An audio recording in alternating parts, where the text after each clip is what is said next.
Welcome, everyone. Today we are here to answer everything you needed to know about the diversity visa lottery.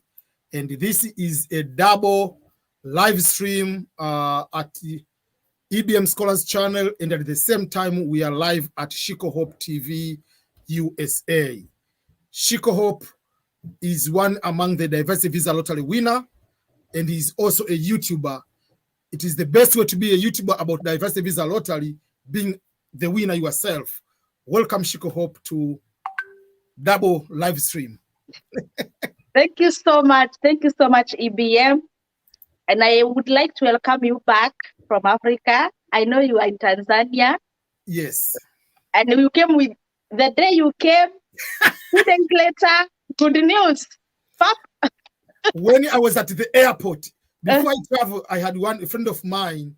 I told him, I'm going to predict the dates for the application for the diversity visa lottery. How do you know that? I said, I calculated from 2015 lottery to 2022. So, and I know the dates. I said, okay. I gave my phone because the camera was already in the bag and everything. I said, just use my phone. So he put there and they explained why am I going to predict. And the dates I predicted from October 6th to November 9th were the exact dates which I predicted. Yeah. So for that case, I'm planning to start a church and to become a prophet. Yeah, you are a prophet. From today, I baptize you. Yeah. So yeah, and we are happy. We are happy to have you now. Let us do this. This is what we have to do. Yes. For those people who do not know, you can see on the screen here. We have Shiko Hope. The website or the YouTube channel for Shiko Hope is youtube.com/Shiko Hope TV USA. Go there and subscribe. And also you can go to the EBM Scholars, youtube.com/EBM Scholars. You can subscribe to the channel in case you haven't done so at the moment. For those who speak Swahili, they have also opportunity to go to the EBM Swahili and be able to subscribe. So start with subscribing. If today is your first time to come across to Shiko Hope, subscribe to Shiko Hope TV USA. And that is the link, youtube.com/Shiko Hope TV USA. That will be able to see that.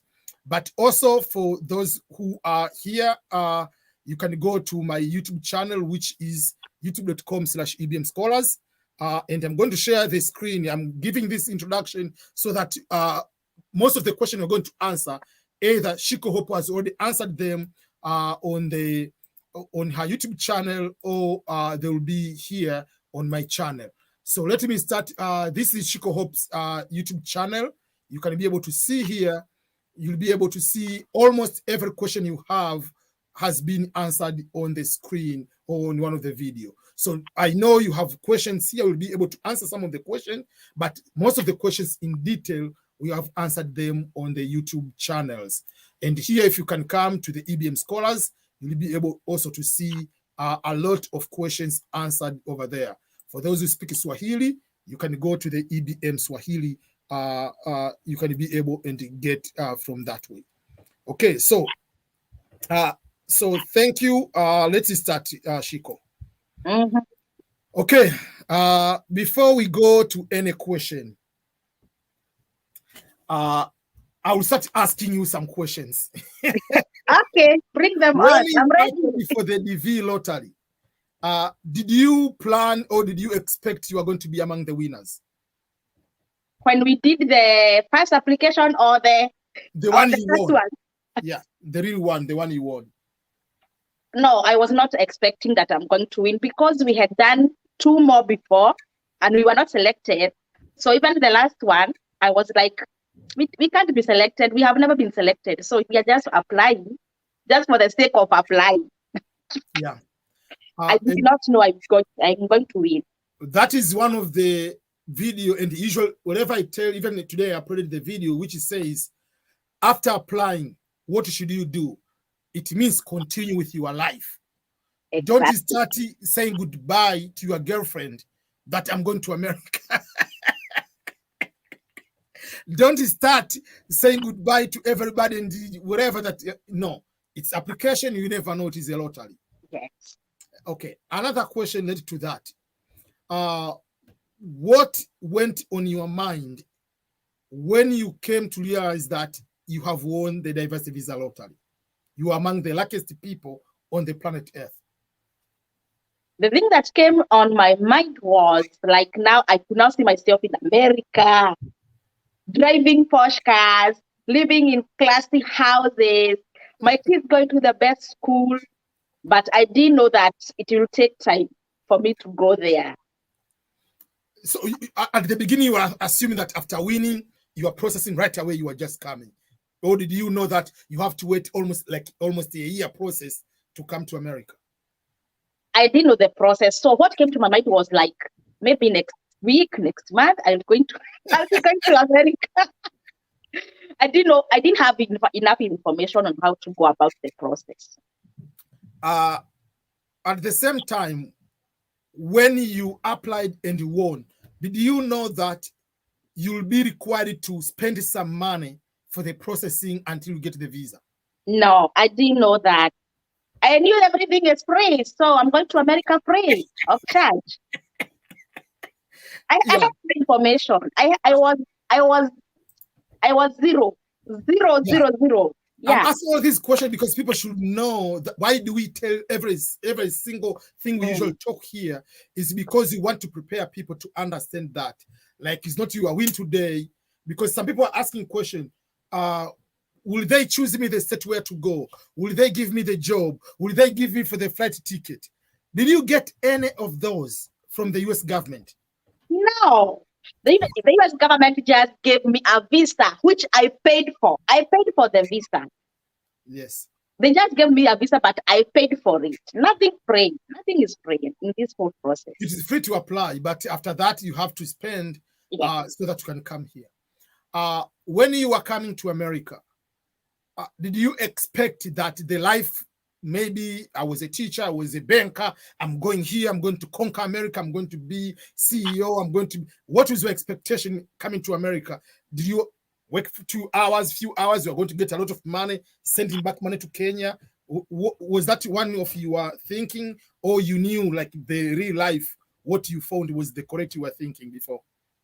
What I found here was totally different from what I was thinking. I was in my mind, I was like, in 2 months, I'll be building apartments in my country because now I'm in America. In 2 months. How many apartments have you built so far with the money you got from America? It's been 4 years and nothing. Do you have any regret coming to America? No regret at all. Actually, I'm here to stay. I'm not planning any time to go back to Africa. Maybe for a vacation and then I come back home. Now this is my home. That's good. That's why when the best experience usually, even like this week Tuesday, when I was coming back to US after processing at the port of entry, I came through Dallas, Texas. So welcome home, sir. Wow, That is the moment usually the feeling like when you travel so many hours, because I was in the flight for 15 hours and maybe 40 minutes from Qatar to Texas, and someone said, "Welcome home, sir." Yeah. This is your home. And that is, have you ever traveled back to Kenya after being green card holder? Imagine I have never gone back. I'm missing home. I'm missing Africa, actually. Yes. And you told me that you are traveling to Tanzania. I was like, ABM, you're going to Tanzania? Yeah. So I believe we'll be able to travel, but that will help you to still compare in the actual, because now you compare theoretical. Yes, you lived there, but if you travel as a green card holder, you'll be able to compare the two. But one thing which people should be aware of, you are now losing identity on both sides. When you are in America, they call you African. When you go to Africa, people don't see you are true African because they see you are polluted. You are now you are soft African. You are already, even like the food which is left over, they don't want to give you. They say, no, you are American, you are more westernized, you can get sick. So they treat you more Americanized and they don't assume you are true African. While you are here, You are not really American, you are considered African. So you are going to have some of that and some of here. So you have to accept what you'll be able to get on into both areas. Okay. Let me give you the chance to ask me any questions before we go to questions from anybody, because we'll be answering a lot of questions from people. So before we go to answer them, we just want to chat. Ask me any question you have before we start answering questions from people. Okay, I have like two questions to ask you. The first question is this: why did you decide that I'll become a content creator and I'll be advising people on the immigration issues? Why immigration issues? Okay, those are very, very good questions. For me, before coming to America, I was already a blogger. I was having a scholarship blog, advising people on how to get a scholarship to come to America, to go to Europe. But at that time, I didn't have a lot of information about America because the process were so complicated. I didn't know a lot of them, but I knew a lot about Europe. So I started my blog in 2007 while I was in second year at the University of Dar es Salaam. So I was doing that. And the purpose of doing that is, for me, one of my principles is I don't want to win alone. There is a room for everybody to win. So any information I knew, I wanted to share with other people.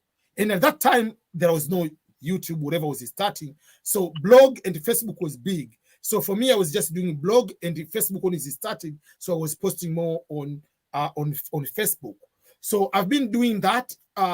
In 2010, I opened my YouTube account, but I didn't know what is YouTube.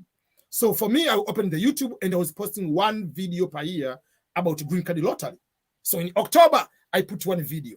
So from 2010 October to 2018, I had less than 15 videos in total. But later in 2019 October, at that time, I've already been making so many videos about so many things, about mostly like green card, scholarships and everything. But I was posting more on Facebook. So I said, I want to take serious as a YouTuber. So from October 15th, I said, I'm going to be serious. And October 16th, I wanted to do that. So since I've been in the US, because I know so many things, so people have been calling me to ask questions about immigration. Oh, I'm an international student. I have this particular situation. What should I do? I got married. How can I apply for the green card by marriage? How do I prepare myself for the interview? So I've been answering so many questions offline. So I said, why do I need to answer so many questions offline? I can make all these videos, every questions people are asking me, and then I'm going to post them. If someone asking me, I'll send you the link. It saves me the time. So that's how it started and how to keep growing. And now the goal is to become a full-time, 100% YouTuber in 5 years max. 2025 will be my last day to work with any employer. January 2026 will be a full-time employed on my own as EBM scholar. Wow, wow, wow, wow. That's amazing. That's amazing. I used to watch you. I used to watch you. Really? Yeah, I was like, wow, this is the only guy who is doing this stuff. And by that time, I was new here. Yeah. So I was like, this is God's thing. But the problem is, you only had a few videos. And I was like, once I settle, I'm going to do exactly what this guy is doing, because this is what I'm looking for. And here we are. So whenever I tell you, you are my mentor, you are my mentor. And I normally tell you that. Thank you. I know that. We are trying our best. Yes. And, to make that related to that, what you said, so which I challenge you also to write a book. I've been telling you that. One of the things, let me show you what I'm working on, apart from other books, but this is one of the book which I'm working on.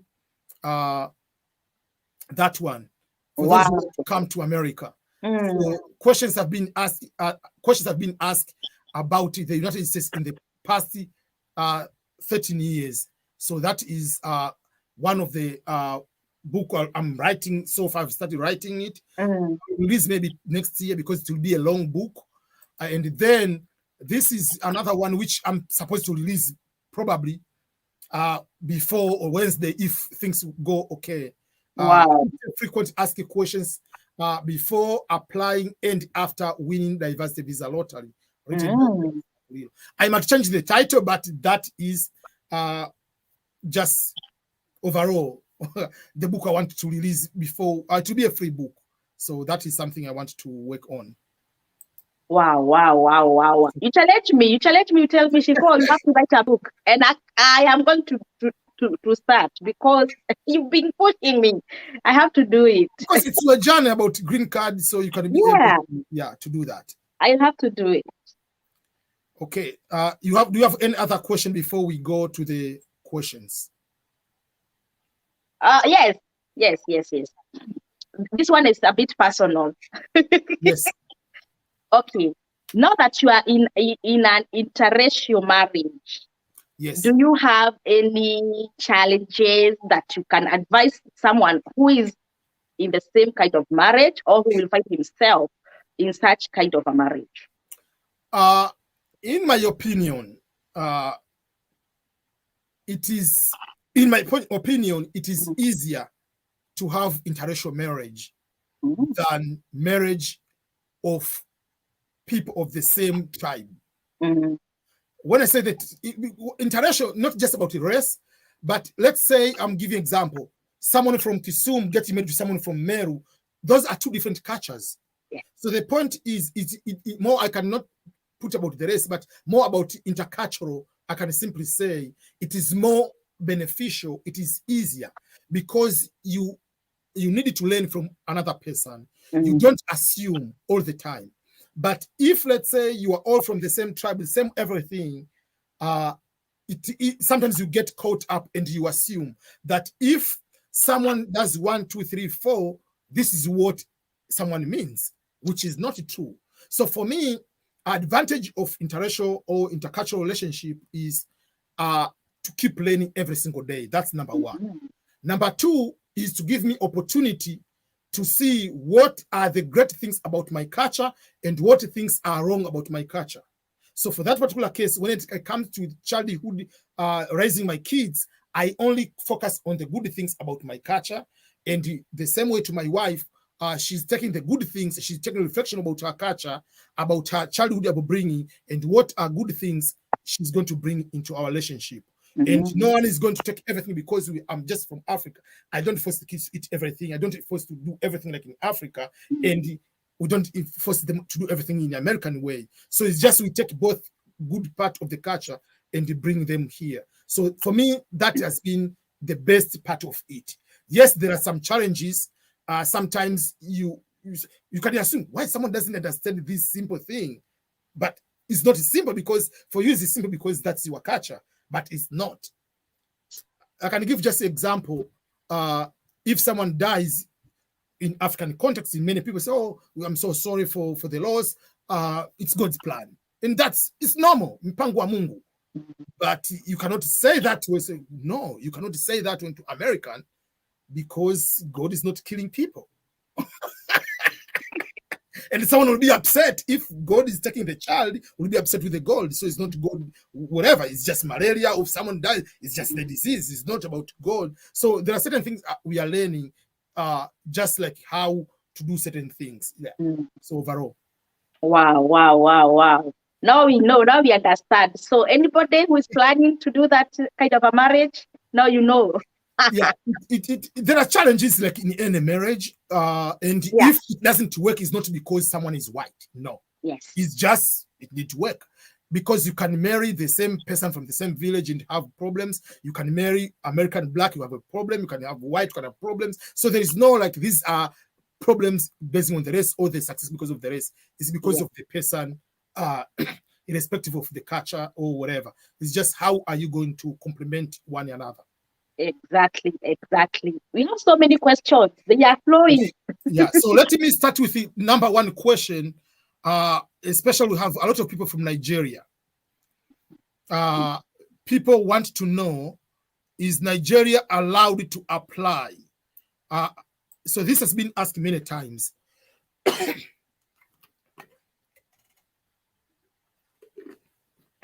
So I will answer this one a little bit in detail, a little bit. Each year, when the lottery starts, they are going to put the countries which are eligible. There are countries which are put as new. There are countries which are removed. The reason is if the country has more than 50,000 people who have been given a green card in the past 5 years based on family or employment, that country is removed from participation of the diversity visa lottery, is considered as high admission country with so many people with a green card based on family and employment. So there are countries they are going to be added, there are countries that are going to be removed. For instance, in the DV 2022, Guatemala was among the countries which were allowed to apply. Let me look at the countries first of all. Okay.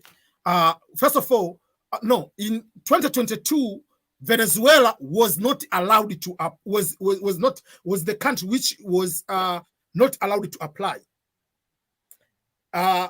Was allowed to apply, but now is not allowed to apply. In the Guatemala was not allowed to apply, now is allowed to apply. So there are countries that have been added, the countries that have been removed. So Guatemala has been added as the country which can be able to apply. Venezuela is the country has been added as not allowed to apply.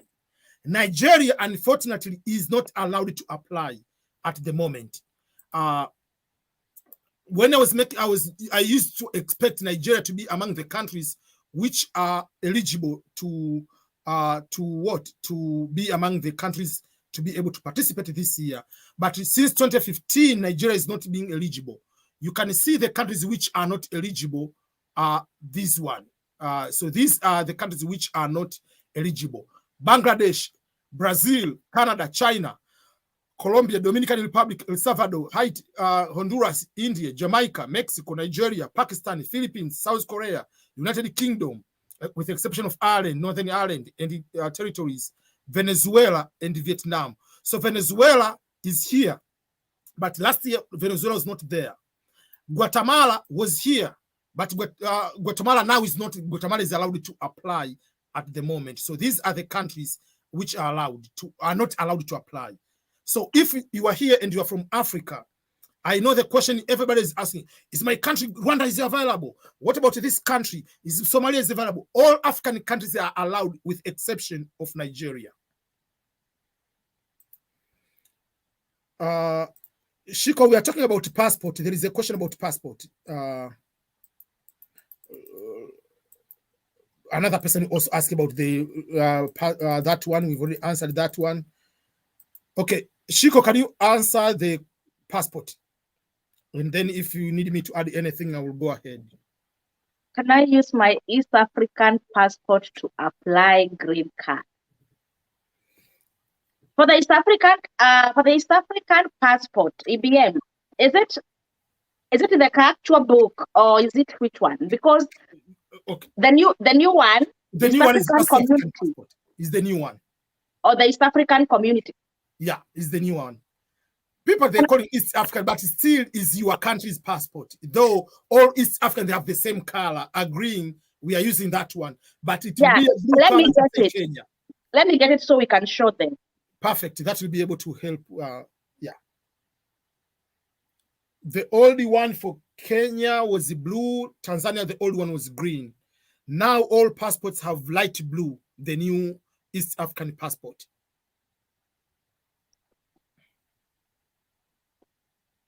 Yeah, I have it here with me. This is the East African community. Yes. Passport. Yes, that is yeah.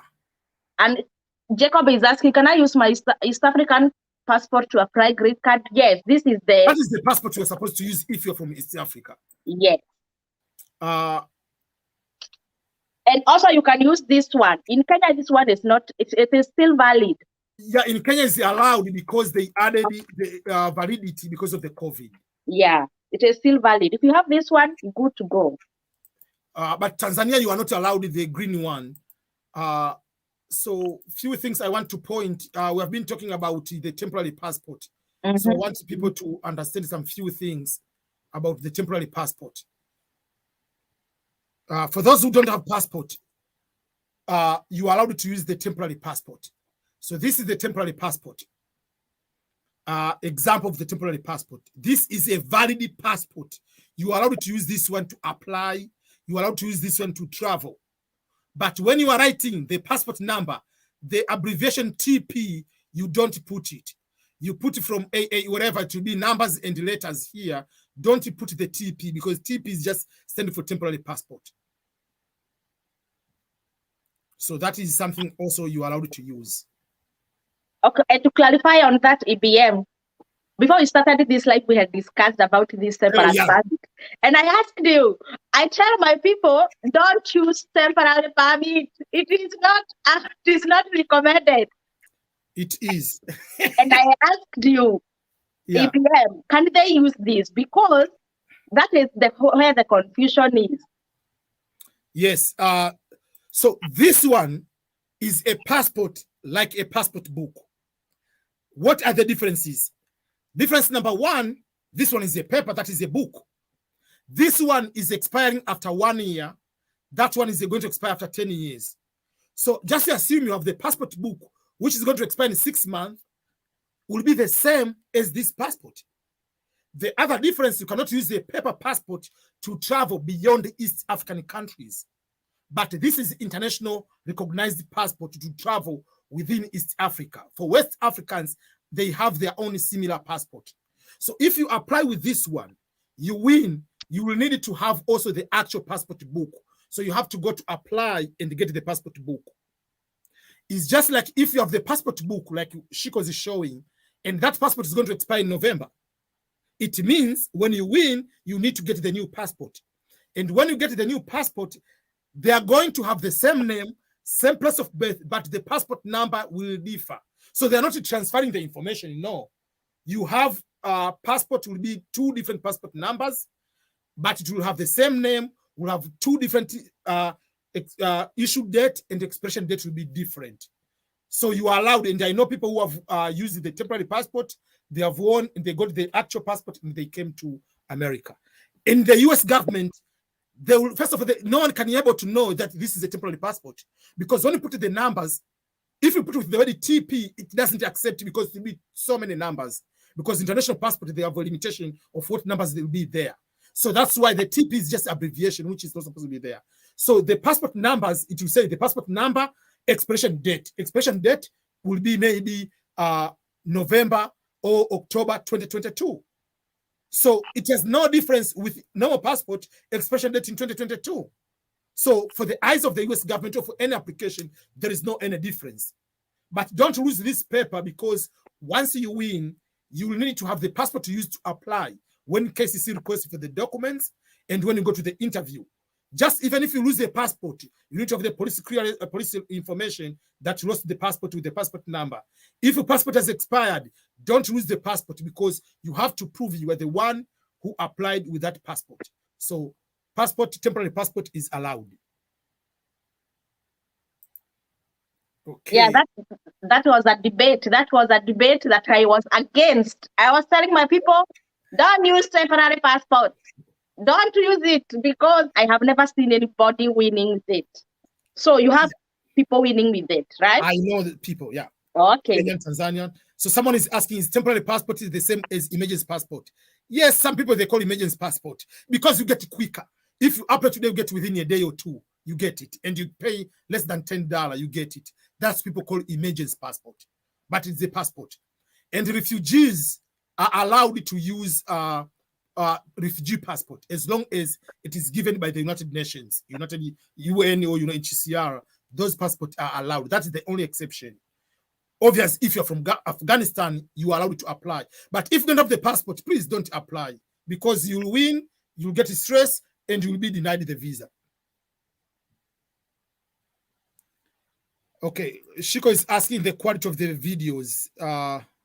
Yeah, some people say that the video is not good today. You can tell us if the quality is okay. On my Yeah, end, they are saying it is okay. it's okay. Okay. Yeah. Okay. Okay. So let me go to the initial questions here. Some people when they are trying to. We have so many people from Kenya, from Nairobi, yeah, from everywhere. So let me quickly go to find the questions people are asking. Hello, how are you guys? Already feel like I'm in the US already because the energy and the efforts you guys have for us is really impressive and it gives one hope.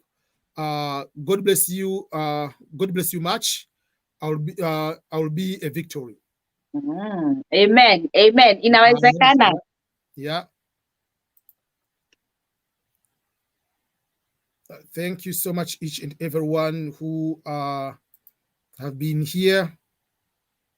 We have already answered about Nigeria. I'm so sorry for people from Nigeria. It hasn't been the good year for you so far. We don't need, someone is asking, should we predict the dates? We don't need to predict, the dates are already there.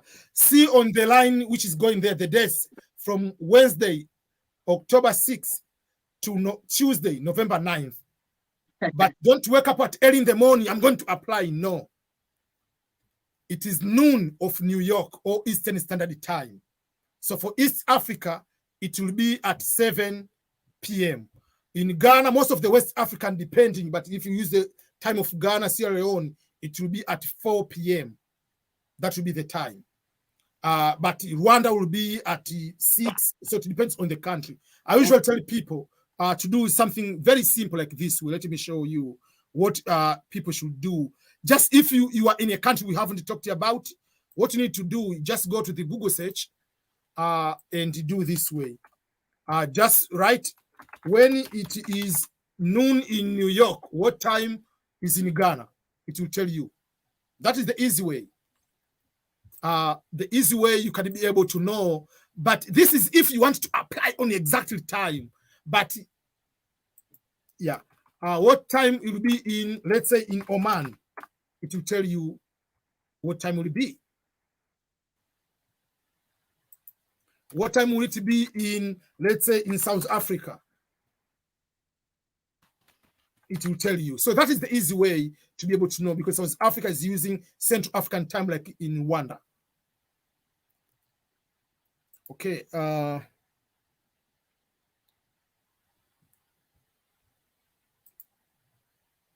Okay, thank you so much, Sophia. Okay. What questions do we have?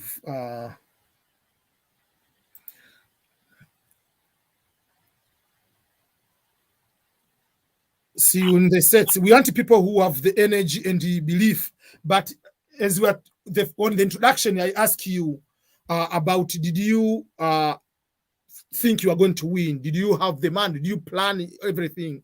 Yes, we are giving you hope to apply and to do everything, but we don't advise you to have obsession like every single day. You wake up in the morning, you are praying to God, I'm going to win the lottery. Like, yes, apply, pray once, pray twice, then continue with your life.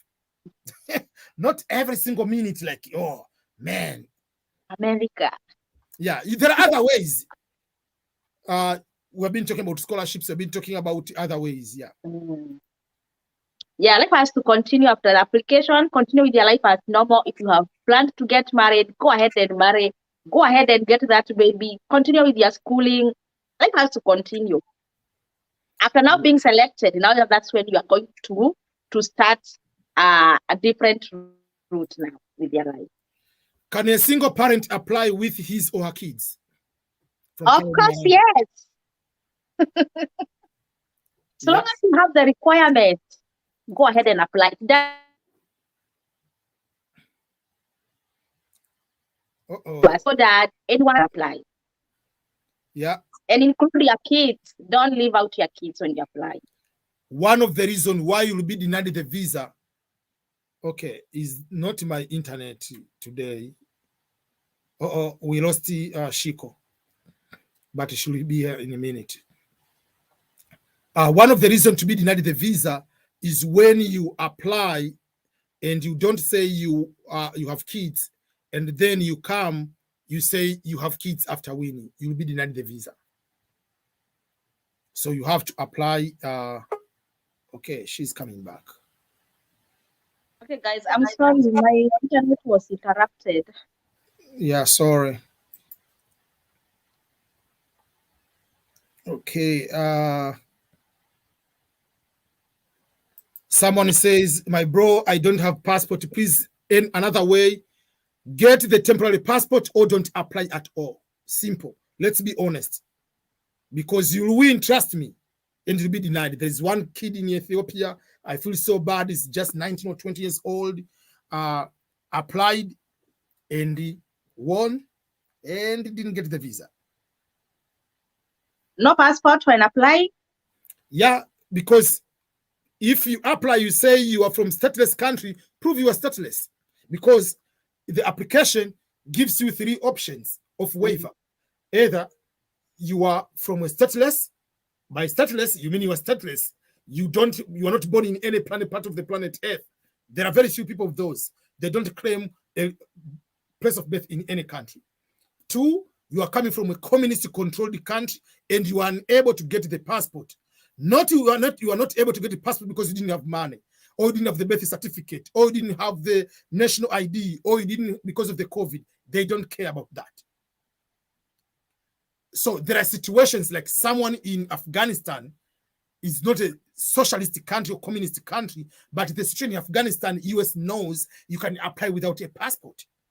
They know you cannot get the passport from the Taliban government that I'm going to America. They know for sure you cannot get that one. So another exception is you must have the waiver letter from the Secretary of State and the Secretary of the Homeland Security. But in order to get that letter, you must be in the US first. So if you're in the US, you have the passport. So you see that is another challenge. So if you don't have the passport, go and get the temporary or don't apply. One Caroline is asking, those who are outside Kenya, can they apply, please? It doesn't matter where you are at the time of application, as long as you have internet. They don't care. And they have to give the disclaimer because there are some people who will be bothering you, Shiko. Please apply for us because you are in America. Being in America, or someone is filling the form because it's in America, doesn't mean that you are going to win. Because in the end, your eligibility is not based on where you are at the time of application, rather the region where you are from and the place of birth. And all Africans, regardless where you are, is region 1. Europe is region 2. So it doesn't matter where you are still African. So don't you feel that you are more Americanized just because you are here. And no, if you apply, they teach you are Kenyan, you are Tanzanian, you are Ugandan, you are Ghanaian, wherever you are. So that is something you need to know. Yes, exactly. Could you give a rough timeline from the day you win to the day you arrive in the United States? Use the DV 2023 as a reference. Okay. Should I go? Or you want to go with that one? Let me go with this one. Because you are expert on that. I will talk more theoretical. You went through the process. One thing, it depends with your case number. The lower your case number, the earlier you are going to be scheduled for the interview. For my case number, I was 8,000. And we were scheduled for the interview in December of 2017. So we went earlier than a person who was 10,000. After the interview, we stayed only for 3 weeks and we came to America. So it will depend on how ready you, okay, the first thing is your case number and how ready you are to move.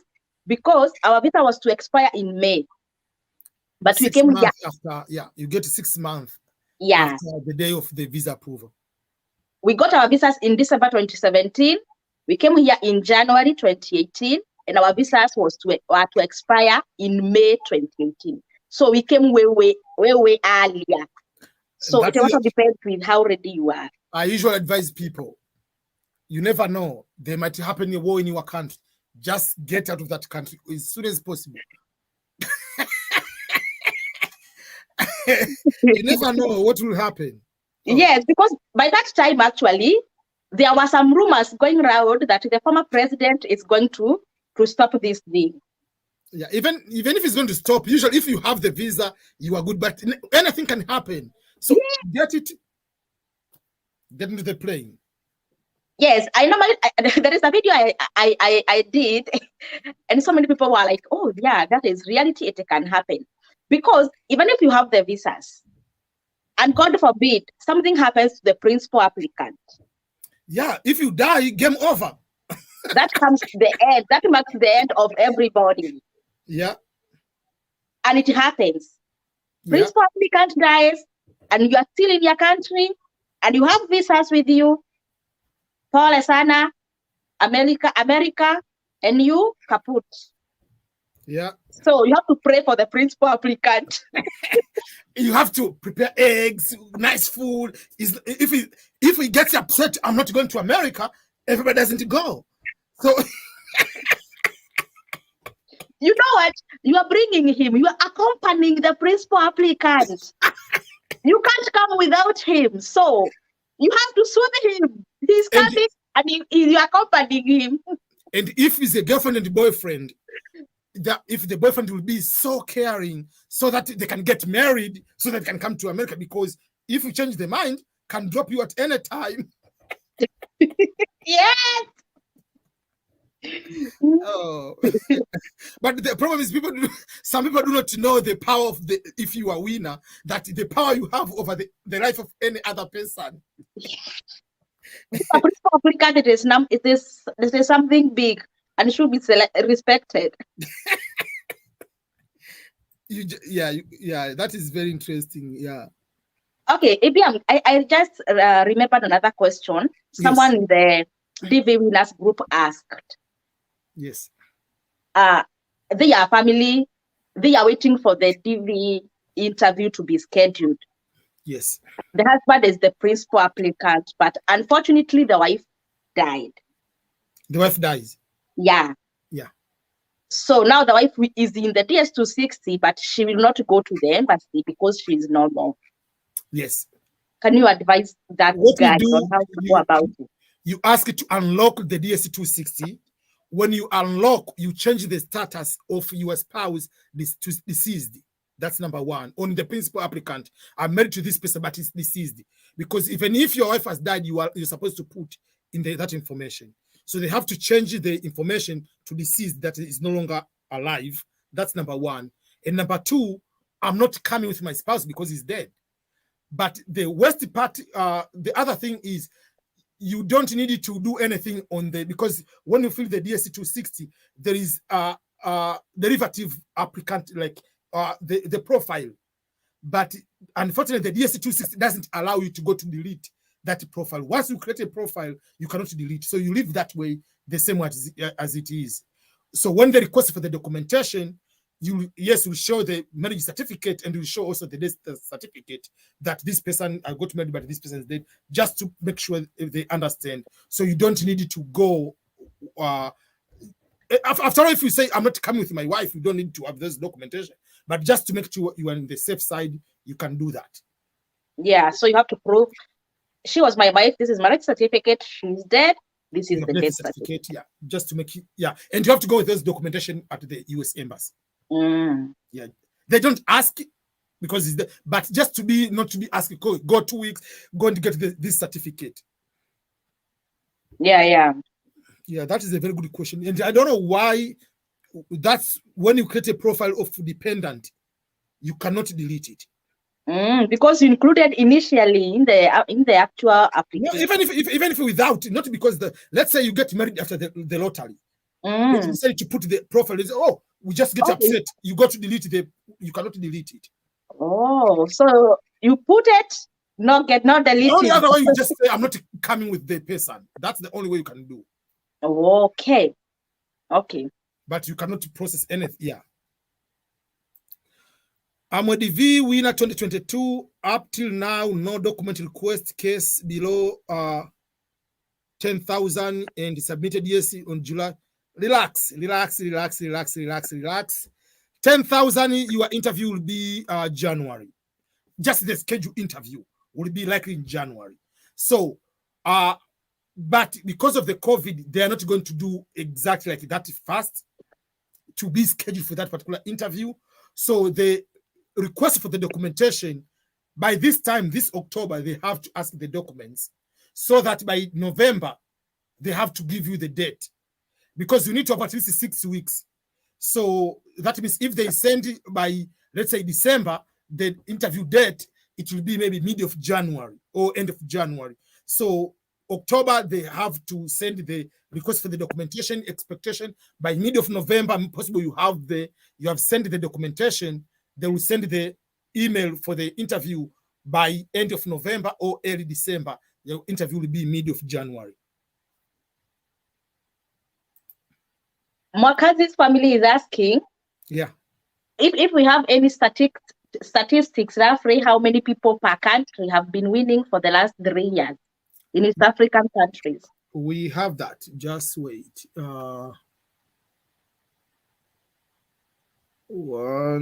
Let me. There is one sec.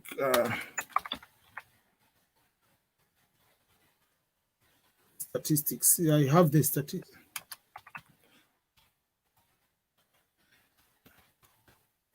There are one.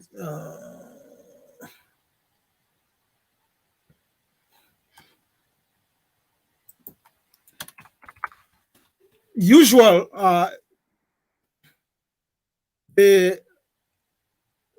One sec.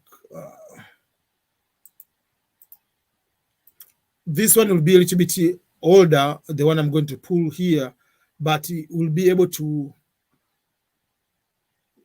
Okay, we'll be able.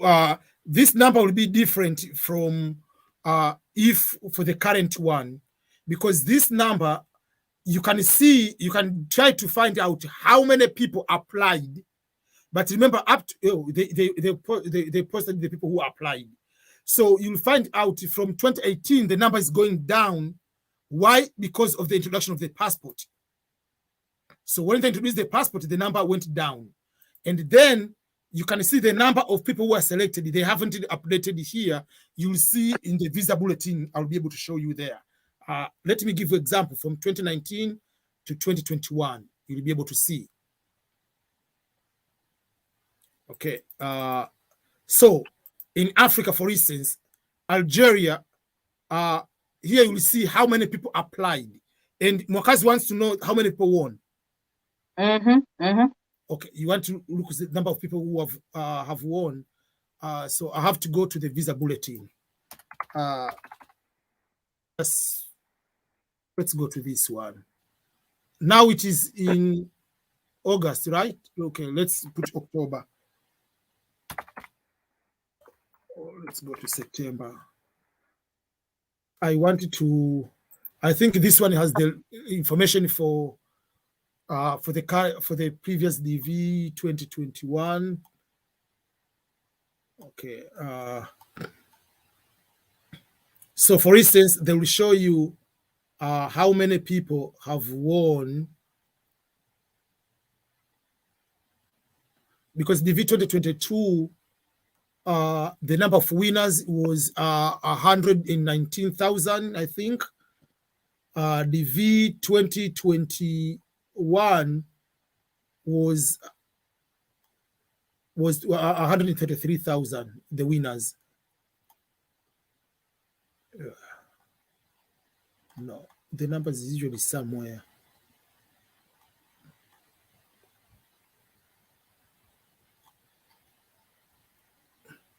Yeah, so, but the numbers that I remember, 133,000 for the V 2021, the V 2022, 119,000.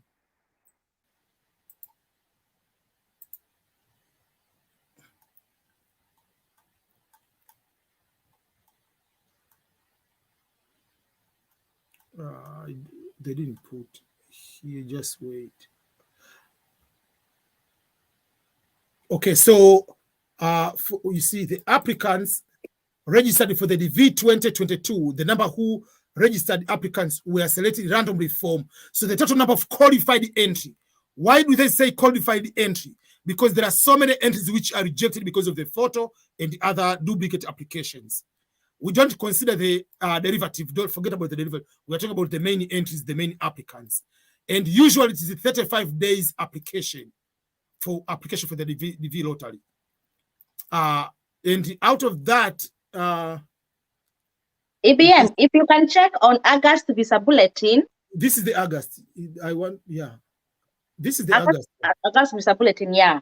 They have the total number of winners. Exactly. Yeah, so this one, the winners is 119,000. Somewhere they wrote, I don't remember where. I remember I read that one. Yeah. So you can be able to see. So the good way to want to see these numbers is to also look about how many people applied. Then in Africa, the highest number usually is Algeria.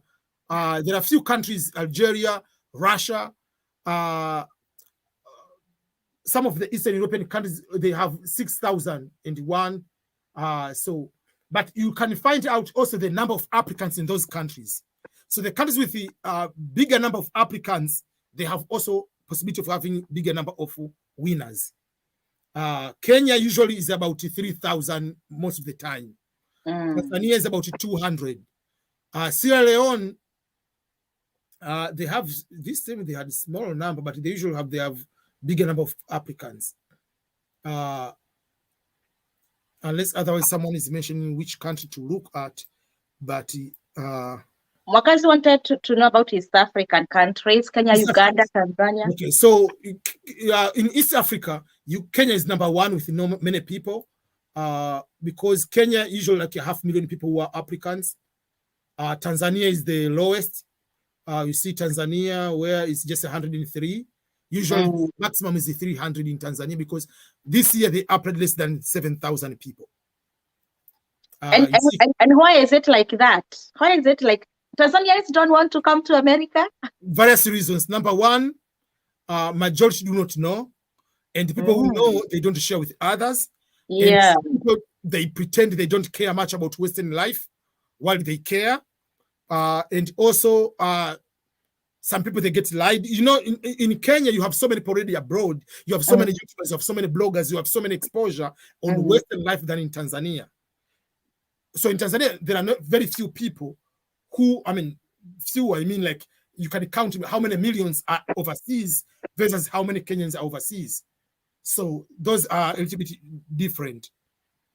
And there are some people for the previous 2 years, they assumed by being on the travel ban, you are not allowed to apply. So they didn't apply, some people. Uganda, you'll find is 700, usually is around 1,000. Egypt is also usually big number. DRC, in Congo, Democratic Republic usually has a bigger number. You see that one. Afghanistan usually has more people. Russia has more people. Most of Eastern European have so many people. You will see, like, yeah. When you mentioned Afghanistan, I just remembered there was a rumor that was going around. Yeah, I heard that one. That the people who are brought here from Afghanistan, they are taking our place. The people. These things are controlled by the law. Those people who are coming here, they are coming under asylum, the humanitarian relief and the asylum. It has nothing to do with the lottery. So they're not going to take someone in the lottery. In order to get the lottery, you have to apply. You have to be randomly selected. That is the law from the Congress. So they're going to take no. Yeah, because we were anxious because the dates were still not announced. So people were cooking stories. They are waiting for me to announce. You're waiting for you to come from Africa. Okay, this is another question from one David Miner. And so many people who travel to the Gulf countries ask this question. Yes. Suppose David Miner, I don't know if you can get it from that side. David Miner, towards the end. Suppose I apply green card during the window period. Yes. And it happens that I go to another country and sign a 2 years contract. Will it affect my visa application if I win green card? No, it doesn't affect anything. Why? Because you continue with your life. If you win, you can choose where do you want to do the interview. You want to do in your home country or whatever country you are, they don't care. They have no problem at all. There is one person about Afghanistan. There is one lady. She's the winner from Afghanistan. Let me answer. Okay. From Rita. Is there any hope for my sister who won the V2022 with case number 10,000 but realized a country of eligibility is Afghanistan? Is she qualified? Let me, first of all, I want to make sure you understand. Is your sister, when applied, is originally from Afghanistan, born in Afghanistan, or by mistake put the country of eligibility is Afghanistan? Those are two things different. If by mistake you put a different country, I have bad news. I don't like to say, but it's part of the instruction. The good thing, I don't want to look like this guy is so mean. These are the regulations. Failure. Let me read the instruction. They don't want to say EBM is so mean. I just want to make sure that we give the correct information. It is here. Listing an incorrect country of chargeability or eligibility, you will make you ineligible for the DV 2023. So even for DV 2022, the same instruction is still there. Meaning you are going to be denied unless otherwise you prove that you are from that country. Or unless otherwise now you have to prove that you are married, you are married to Afghan person before you applied, so that you took the eligibility from your spouse. How do you prove that? I don't know. And this is also another practical example. There is one Kenyan, is a Somali, born in Kenya, but lived in South Africa, and by mistake assumed by the country of eligibility. Are you claiming, question number 6, are you claiming your eligibility based on the country of birth? So the person by mistake assumed they put the country where he lives, so put South Africa, but the original was born in Kenya and is the winner for the V2022. So that is, yeah. Okay, so the person said it was by mistake when applying, she's from Ghana. You have to use juju for the consular officer to forget that, because you're from Ghana, now your case number will be from AS, from Asia. You have to prove that your country of eligibility, you have to establish the claim you are from there. You can continue, you can take a risk of processing and the person to say that is by mistake, but the instruction is very clear. It will be easier if you make a mistake, you are from the same African region, they can consider a little bit. That's why I usually tell people, sometimes don't apply on the first day, because sometimes you want to quickly apply, you end up doing the simple mistake like this one, and you win. And the instruction is very clear that if you fail to establish you are from that country, you are going to be denied the visa. So you see the reason why someone can be denied the visa. Even just to put a wrong passport number, one number in the passport, these people are not joking. That's why they are going to take 119,000 for the V2022 winners. The V2021, it was 133, because for them to deny you the visa, it's a joy. They don't feel sorry for you, because it is also someone with high case numbers is praying for you to make that mistake. That's how it is.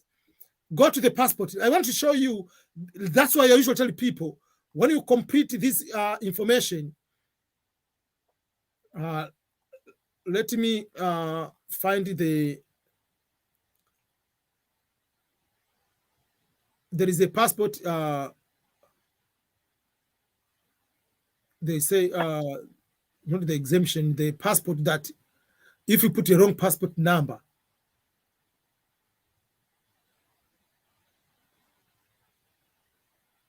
you'll be denied the visa. There is that instruction somewhere. Mm. So even when you fill the number, just go slow. Don't make mistakes which can cost you to win. You win, you are denied the visa. This is what we asked. This is what we said. Is it true that if someone in America helps you to apply, you have a more chance of winning? No. Yeah, that's what we covered. Okay, let me start from the current question going backward. Yeah, it is easier that way. Yeah. We thank God our life. I'm the V2022 winner from Ghana. I have received the document, received the email from KCC. Thank you for supporting EBM on Shiko. Thank you, thank you, thank you. And that calls us to ask you guys if the information that we are giving you is important to you. The only thank you can give to us is just to subscribe to our YouTube channels and like our videos. Yep. If you have not subscribed to EBM Scholars, kindly do it. Subscribe to his channel. It is there on the screen. Go ahead and subscribe to EBM Scholars. If you have not subscribed, then go back to Shiko Hope TV USA. If you have not subscribed there, give us those subscription, guys. That is only thing that we're asking from you. Just that. Subscribing is free. Liking the video is free. Appreciate us with the subscribing. And I've posted the links on the comment. Hi, Shiko and EBM. You are doing a great job. May God bless you. I have a question concerning mailing address. In case address 1 and address 2, please explaining if you can give us an example. Okay, let me go and give this very quick way. Let me open Microsoft Word and make it easier. What we mean is question number 8, if not mistaken. I've memorized most of the things. You know, you are the pro. You are the pro of this thing. So, question number 8 is mailing address. First of all, what do you say mailing address? Mail a letter. Address where you'll be getting the mail. This one. In America, mailing address is the address where you live because they are going to bring it to your home. Most people in Africa, mailing address, you go to the post office to get the letters. So you have two options on the mailing address. You can put the PO box, post office box, or you can put the address where you live at your home. What is the importance of this address in the DV lottery? It means nothing. It has no impact. They're not going to send you any mail. They're not going to send any document on that address. The only important one is differentiating between that one and email, electronic mail. Electronic mail is the most important one. This one is very, very important, electronic mail. So on question number, that one, there is address A. Address A, you start by putting two things. You can put the address, the number, the street name, and the house number, whatever it is. So for instance, your street is maybe Johnson Drive, or is Jomo Kenyatta Road. You put Jomo Kenyatta Road, house number 2, or whatever number it is, house, whatever it is. Or if it is apartment number, you put apartment number.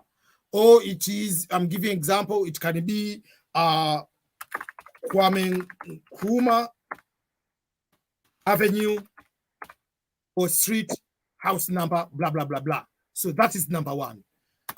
B, they say it is optional. Just to make your life easy, leave it empty. Don't do anything. Simple. C, so his address, that one, they'll put you city or town. So if it is Nairobi, you put Nairobi. If it is Meru, you put Meru. If it's Dar es Salaam, you put Dar es Salaam. If it is whatever it is, if it is KwaZulu Natal, you put KwaZulu Natal. So you put the name of the city or the town.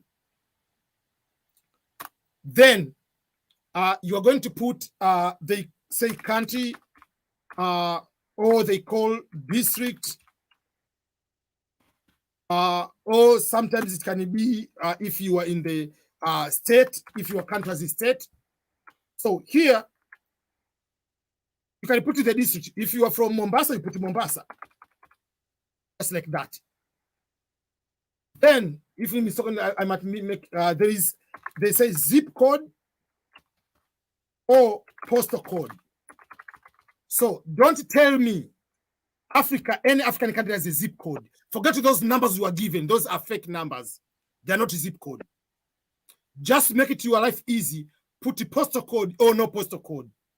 So postal code are when you put your phone number in international number, don't put the plus sign. Don't put the plus sign. So for Tanzania, it's 254, Kenya 254, 254 Kenya, 255 Tanzania, 256 is Uganda. So whatever number it is in your country, put that number. But even if you say no postal code, whatever you click that option, no, or zip code, it's okay. But if you put the zip code, whatever number you put, there is no problem because that one doesn't matter. Then there is a country. A country.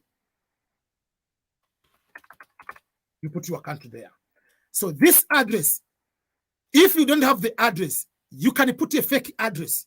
You can put the address usual before here. There is something is called in care of. When it says care of, let me. There is something is called care of or in care of, means this letter should be passed through someone. So my letter should be passed through Shiko Hope. So in care of Shiko Hope, blah, blah, blah, blah, blah. So this is optional if your letter passes through someone. Don't complicate this one. Just leave in care of, leave it empty. But put the address like any number, even if it's PO Box 1, Dodoma, Tanzania. It's okay. Postal code, you put there. No document is going to be sent through this address. I believe I've been able to answer in detail. Anything you want to add, Shiko, on the address? Yeah, I would like to add, if you don't have a mailbox, maybe you can write to your former primary school, your church address, anything. So, actually, they don't mail. Yeah. They can't send you any mail. So, it is just for the application, but they don't expect anything from the mailbox. So in care of, you write Mwenge, whatever, primary school, PO Box, that one, whatever it is. Yeah. Rwanda, the good thing about Rwanda, they have very good street and name, whatever, Gasabo, whatever. They have all those crazy things, which is good. But many places, they don't have those ones. So whether you put it incorrect, you put it that way. Someone is asking, should you fill them with capital letters or small letters? It doesn't matter. For me, I prefer to usually to use capital letters so that if I make a mistake, I know. Let me give you an example. You are going to put the email. You are going to write your email, and your email is Makulilo. Let me give you an example. This is not my email. I'm giving you an example. This way. If I put the email this way, I will know if I put it correct. Then when I put this one, you see, sometimes when you are typing here, you can see because it's Microsoft Word, but in the form, I doesn't have the dot on top. That is the problem. So sometimes you might make a small mistake. So I prefer using capital myself so that I'm sure of what I'm writing. Yes. Okay. Blessing Brenda in Uganda, she's asking, If I win from Uganda, where do I do the interview from? Kenya. Nairobi. Yeah. The only thing, there are few countries, immigrant visa are not conducted in that particular country. I don't know why the US embassy is in Uganda, but whether it's the fiancé visa, whether it's green card by marriage, whether it's green card by sponsoring the family member, whether it's green card by employment, you have to go to Nairobi. Or you can choose another place. So by default, if you are Ugandan and your location is in Uganda, the country of interview by default to populate to put is Nairobi, Kenya. Don't ask me why that way. You can ask a consular officer. Just go to there, get your visa. It's extra cost to go there, to live, whatever, all those kind of things. Edward has been repeating his question. Let us answer him. He's asking about, what is that? Edward Osei, if you are a DV winner and couldn't add your new baby to your case, can you be denied a visa? Did you put the child in the application first of all? If you put it on the application, you are good. You have to add whether you are coming with, you will say, I'm not coming with my child. But if you didn't put in the application, you have to forget your child. I can simply say that hard way. The law is very clear. You must include. Failure to include your child or include a child who is not yours will be disqualified. If they find out, you'll be disqualified, no matter what reason you have. Even if it's a new baby. I understand this is a new baby. If it's a new baby is born after the lottery application, you are allowed to add your child. You have to add your child. But when you have received the 2NL, they can't unlock the DS260. You can't unlock, but there is a way at the embassy they will allow you to add to do that. Exactly. Because I can give a practical example. There is one lady is Tanzanian. They already engaged. When she came to find out they've won, I told them, don't fill the DS260, get married first. So they got married, they filled the DS260. But when they filled, they didn't create the file, the profile for the husband. So the day they went to the visa, they showed all the evidence, but your husband is not having the profile. So they let them, allowing them to do that. And even like, so for that particular case, they added, they allowed to find a way to add, and they did that way. And even there is one case, one person yesterday, I'm just trying to look at the emails here, messages on, he got his visa exactly on September 30th. The problem was, went to the interview, got married, didn't add the profile that way. So we tried to find any way on how to add, and then went to because went up to the US embassy for the interview. So the other option was to come alone, or you have to come with your wife. So, but later they came to us on a way they helped on how to add. But there is a way, because once you get the second notification, you cannot add any person. But there is a way embassy, they can allow you to go and update, just like any other applicant for the visa, and then you can come with your spouse or your child. Yeah, for the newborn baby, straightforward. Case number 3,000.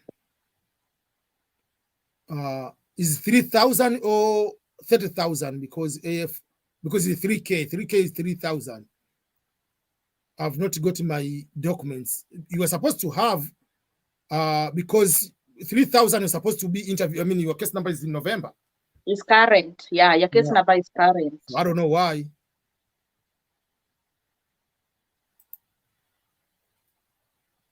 My passport expired. I'm trying to renew it. So when we are starting applying for the DV 2020, can I register the number of the expired passport since I have not yet got the new one?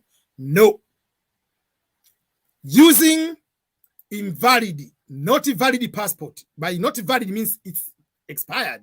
You cannot travel with it. The point is, can you travel with that passport today, which is expired, telling them at the embassy or at the airport, you know, my passport expired, but I'm waiting for the new one. So can I travel with this one? No. Can you use the money of the face of Jomo Kenyatta, which is no longer maybe available now? No. You have to use the valid. So get the temporary passport or don't apply. Using expired passport, you'll win and will be denied the visa, and the stress will be higher. 600, that one. 265 so photo size, good. Yeah, that's good.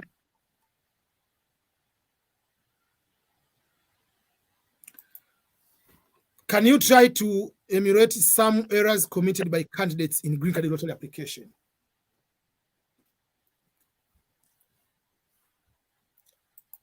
Okay, let me mention some of these one in the Shiko can be adding. Do you want to start with the photo on your end, first of all? And then I will mention the rest. The photo requirements. Yeah. Yes. Actually, that is one of the errors people make when they are doing the application, because the photo requirements are very well detailed how they need it to be taken. The photo should be in color, not black and white. Yeah. Like the other, like the one we used to do before. It has to show that the shirt I'm wearing is red, the shirt EBM wearing is blue or black. It has to show that, and then it must meet the 600 by 600 pixels. Yeah. The background should be white or off-white. No headscarf. If it is not religion headscarf like mine, I'm supposed to take it not off. This way. And mine, I can just put it down. No earrings. No earrings. The ears should be visible. No glasses. No glasses. Even if you don't see, you just put your glasses out. Yeah. Take a photo and take your glasses back. Wearing the glasses, you lose. That's why they say qualified entries, because some they are going to be denied because you have a brand new eyeglasses. Yeah. Yeah, no glasses whatsoever. For the ladies, no makeup. No makeup. Just go as natural as you are. Not smiling that cheese. Not smiling. The photo should be serious. And then the hair. For the ladies, the hair, they are those elongated hairs. They are very covering your face, part of your face, covering your ears. No. If you have done braids, or maybe you have done some style, just make sure your hair is held at the back, the ears are visible, and you're good to go. For dreadlocks, for guys, just make sure that your dreadlocks they are well covered. They are well put at the back. We have some pictures there. You can see. See, when you say makeup, don't like this is a different person. Like that's why they don't want like this is another person. Like, man. Yeah. So that's why we don't want you to appear like this. You look like Angelina Jolie while you are not. Exactly. Yeah. That's why we discourage makeup, because makeup makes you have another appearance. We need your natural appearance. Yeah. No lipstick. Just be natural. Just be natural. You can just apply Vaseline here, but no lipstick. Yeah. You can continue if I left anything out. Yeah, those are. Don't use the photo you used on last year's application. Yes. I mean, I know I applied on my nephew and he won, but don't try. Maybe they didn't catch it. But the law is very clear. Using the photo of the previous diverse. I think by mistake she leave the studio. Using the old or the previous application, the photo for the previous lottery application, you'll be denied the visa. So that is another mistake on the photo. Another mistake for the photo. Yeah, so those are some quick way. There is a video which I explain every single item on the back on that one. Let me show you one website usual. This is the website. It's called remove.bg, remove background. It's a free website. So I usually take this one if someone is sending me the photo, and what I do, I change, like for instance, this person sent me this photo. Let me show you the original photo. The original photo, let me go to the original photo. You see, it's not a pure white. It's not a pure plain. It's more a grayish. So I have to put it like without making craziness. So I'm clicking remove the background. I click the edit here. And then I come on the photo and I change to this one. You see? So it comes to that one. So this one is, I changed this one without making, let me show you, without making anything. You see, it is plain now white. It's not in the measurement yet, but it is plain white. That's number one. Then let me go to another website. I usually use this one. It's called egreencardphoto.com. This one, I usually go and do some changes. What I do, I go and upload that photo. You can use this one. So it's very simple. You see, by default, it gives you one green on the mouth, another one here, but you have to a little bit increase. You put on the chin, just you see like the photo here, it is. So I can just a little bit, oh, sorry. So you see like, I'm giving example. It might not be perfect quick way because I'm doing quick way. So that one, it comes on the card, and this one, it will be correct one. So I'm using that one. So how do you know this one is correct? Click the file. It says kilobytes is 26.2 kilobytes. It's not supposed to exceed 240 kilobytes. Resolution is 600 times 600. And it is taken, because I saved today, it shows this today's date. So if you come here, you will be able to see that is how it comes. But though it's not very clear, the photo itself, like the face wise, but that is another way on how you can be able to see your photo. Okay. Oh, I've already answered that one. Someone is asking for the scholarships. Scholarships, there are different ways. Go to my EBM Scholars channel. If you go to my EBM Scholars channel, on here, on the playlist, there is a playlist for scholarships. You will see there are scholarship opportunities here, scholarships in German, scholarship opportunities in UK, or you can go and you'll find there are scholarships in Europe. If you click here, you'll find all the videos about scholarships in Europe. They're here. If you want a scholarship in America, they'll be there. So just go and subscribe to the playlist, or I can click the playlist of, I can just put the link of the playlist. You can be able to see the playlist of scholarships. Let me write in the comments.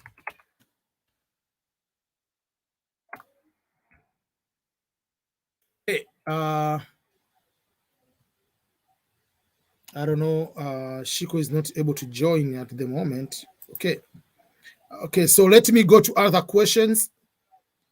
Have the interview for the V 2022 started? Yes. Have we started since October 1st? When applying, do you need to upload everyone you include on the list? On the list, passport photo and the passport. Welcome back. I'm sorry, my phone was overheating. That's why it shut down. I thought by mistake you click the leave the studio by mistake. No. So the passport photo is for everyone. Passport as a travel document is for the main applicant. So if you say you are married, your spouse doesn't need to have a passport to be included in your application. But to increase the chance, your spouse should also do that.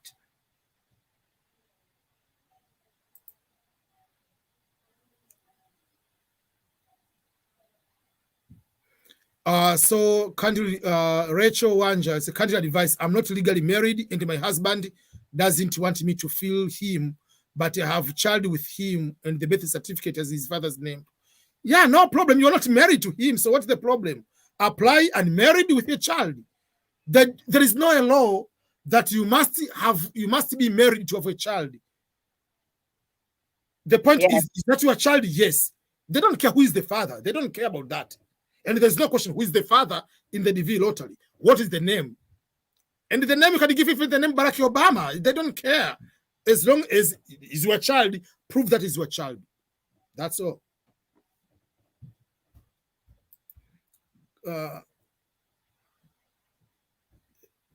One Sylvia Kemi is asking, what should I feel as my highest level of education if I'm still in university?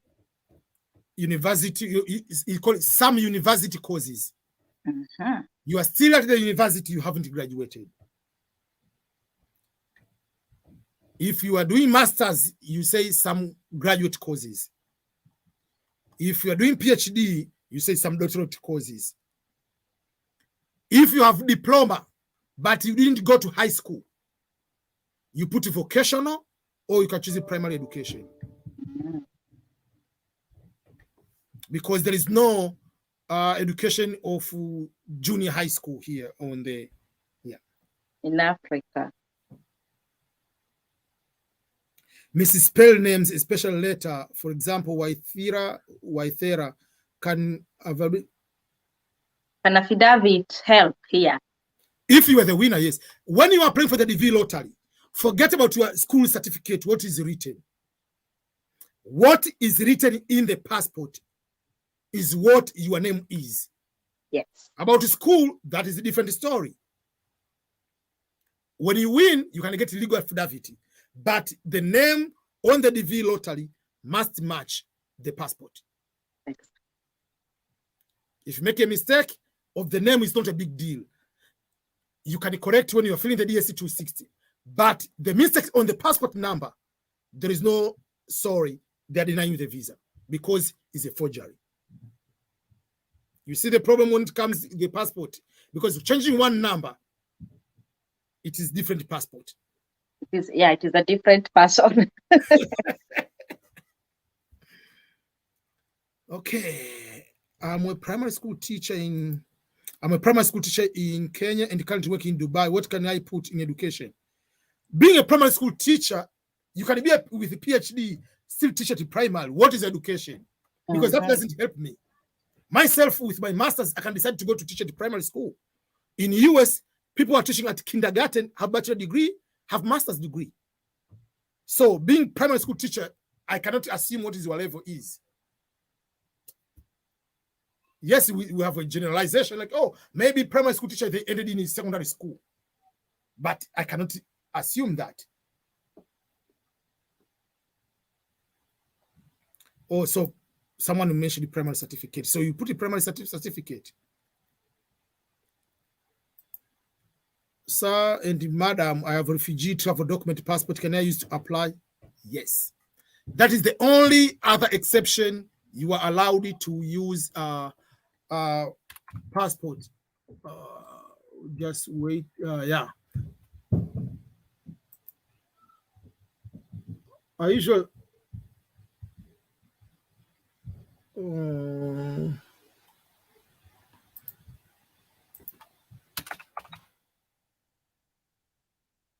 yeah, okay. Any other question? Yes, from this side, we have this question here about editing the photo. Maybe you took the photo, maybe in a black background, but now you want to edit and make it white. Yeah, that is allowed as long as you are not changing completely. I usually tell people before when you are not here, I usually tell people, I usually use this site. It's called remove image background. Remove.bg. This is going to remove the background. Is like there is nothing crazy, and especially when the picture is just a plain one person. You just let me give example. This photo, let me I showed this one. This photo original, it is this way. It's not clear white. It's just like a grayish. So if I put it here, automatically to come when they already remove. The original is here. This is removed. So it removes the background. So you can go here, click edit. When you click edit, it comes to blurry background or changing the background.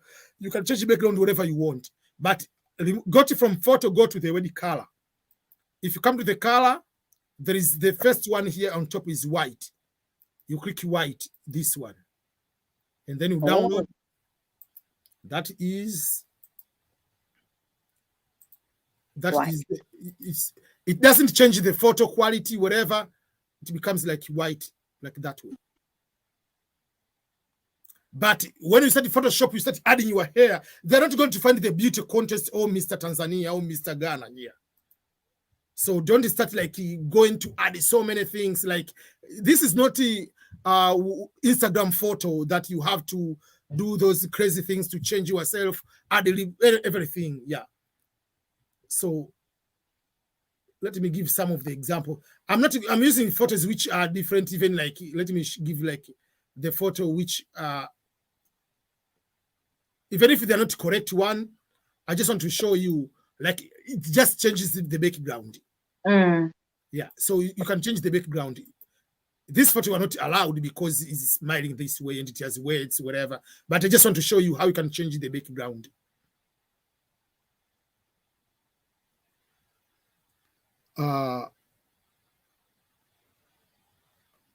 Someone says it tried to change the background. To change the background, it doesn't change the resolution. After changing the background, then I usually come to this other website, and then you come to upload. And if you use the e-green card photo, it will take you to the exactly 600 by 600. Or if you want, you can do manually yourself. I usually use this one. It's easy. It is easy. Yeah. Can you see a question from Anastasia? Okay, let me answer this one quick way. Is national identity card working out as passport? Can you go and get the visa on the national ID?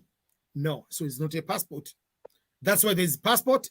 And even that national ID card. That's even yesterday I was having the meeting with people about Tanzania. We're having the webinar, and they say Tanzania and Kenya, they are wasting the money. You have the national ID, think that is the national ID, but that means nothing. What proves you are Kenyan or Tanzanian is the passport. What they could do like in US. In US, it's very simple. They have the passport and they have the passport card. Print a passport card to mean you are a US citizen or you are Kenyan citizen. It's a passport like any other passport, but it's in the form of a card. Why do you need to have national ID? You have driving license, you have the voter registration card, that's wastage of resources, people. And it's not a passport, that one. So national ID is not a passport. Yes, you can't use it for your DV processing. We say the question from who? Anastasia Nyanchoka.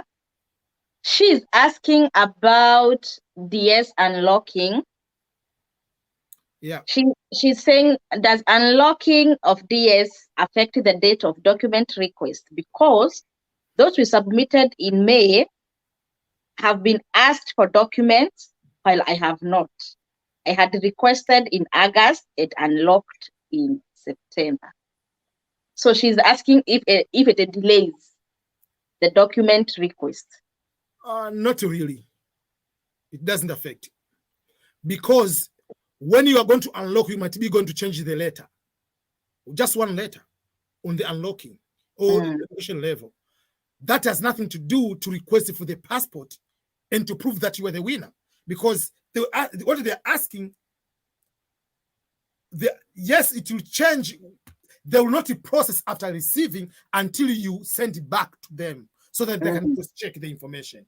But to request the documents, because they do not know when you are going to send. Because let me give you an example. You request request the document today, they send the email today. While you have that letter, you email, some people they wait for a month to get this police clearance. In between, you come to find that you have a mistake.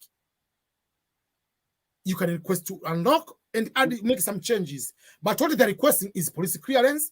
What they're requesting is your passport. Has nothing to do with other things. So I don't think, in my opinion, that is going to affect your time on that particular sense. It doesn't affect. And I also think it will also depend with your case number, right? Yes. Yeah. Because sometimes there are some people, it depends. Some people, yes, they can choose randomly, first come, first served, but sometimes they are also looking the smaller case number, the one who are supposed to go to the interview first, as a priority. If there are 10 people, 6, their case number is less than 10,000, and 4, their case number is 50,000, why should I worry about 50,000 person at this time? When it is October. And the case number is not current. Exactly. Kemadi is congratulating us. She is saying, I love the strength you guys are putting to feed us with the most important information. And with that, guys, I remind you to subscribe to our YouTube channel. Go to EBM Scholars YouTube channel. Look and check if you have subscribed there. If that subscribe thing is still red, kindly make it gray. Make it gray. And you're going to do that by touching on that subscribe thing. And by doing that, you're going to support us. The same thing, go to Shiko Hope TV, subscribe there. Give this video a thumbs up. More than 300 people are watching this live, but I can only see 77 likes, guys.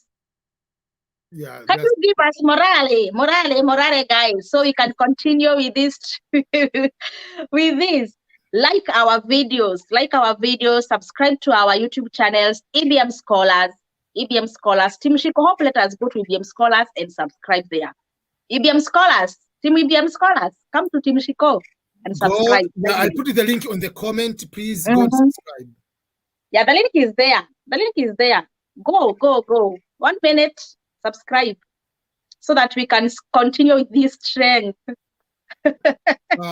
Yeah, dear sir, if I choose my interview location in my country, Afghanistan, when should I request KCC to change my interview location before it is too late? Or they will let us know, let us know. No. Change the location before you submit the documents. Because once you submit the documents, you do not know how long will they, especially case number if it's small, how long are they going to send the second notification letter? Once they send the interview location, the interview date and location, you cannot change. You cannot go and change the location because you cannot unlock the DS260. So the advice will be, if you are waiting, wait whatever it is, but once they request the document, don't send the documents while you haven't changed the location, if you want to change the location. Yes.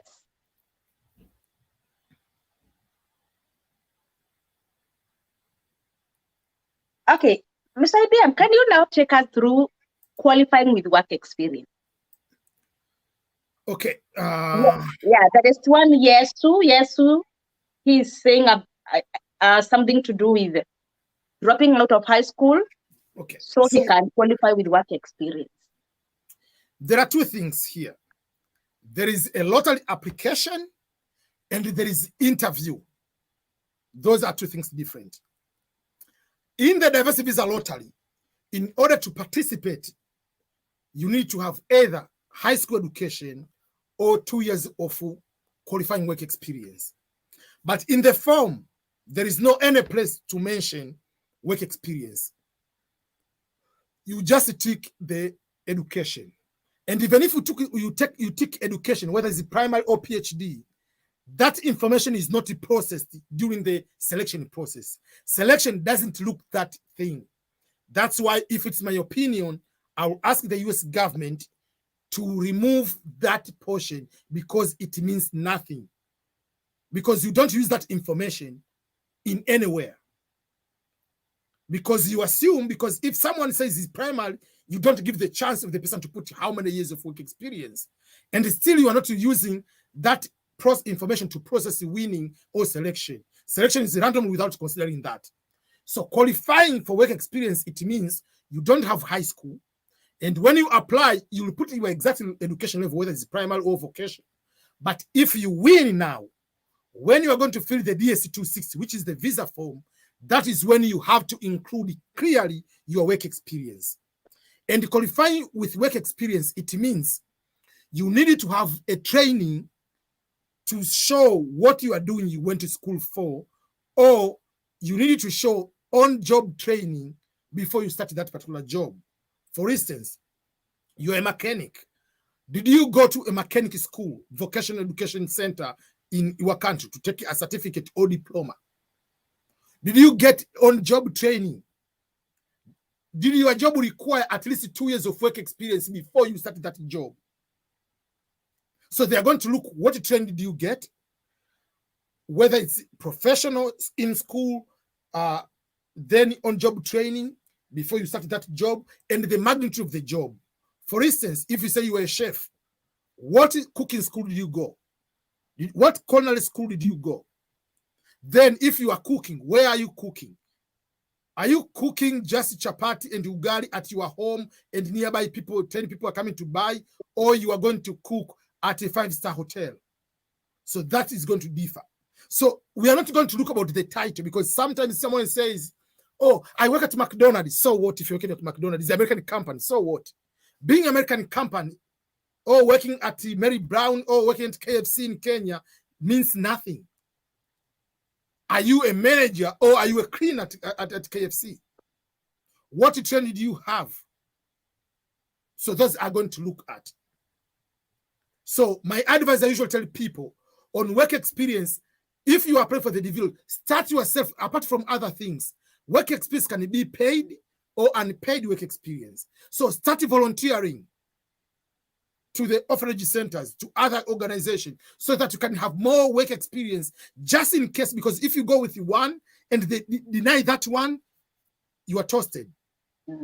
But if you have, oh, I've been able to I've been working here as part-time, I've worked here, I get paid here. So you have 6 work experience in 5 years, man. So they will be having difficulty to choose which one should they use, and you have that guarantee. Yes, and also to be on the safe side, there is this website where you can check if your work qualifies. Yeah. I think you can put there the onetonline.org. Yeah. That one, you yourself, you can go there. You think the course I did, you go to that website and check if that qualifies. That qualifies. The Department of Labor on it, yeah. Let me. It is www.onetonline.org. Yeah. Very easy, very easy. So if you don't have a high school, go there and check if your work qualifies. Yeah. So you come here, and this is what they call the code and everything.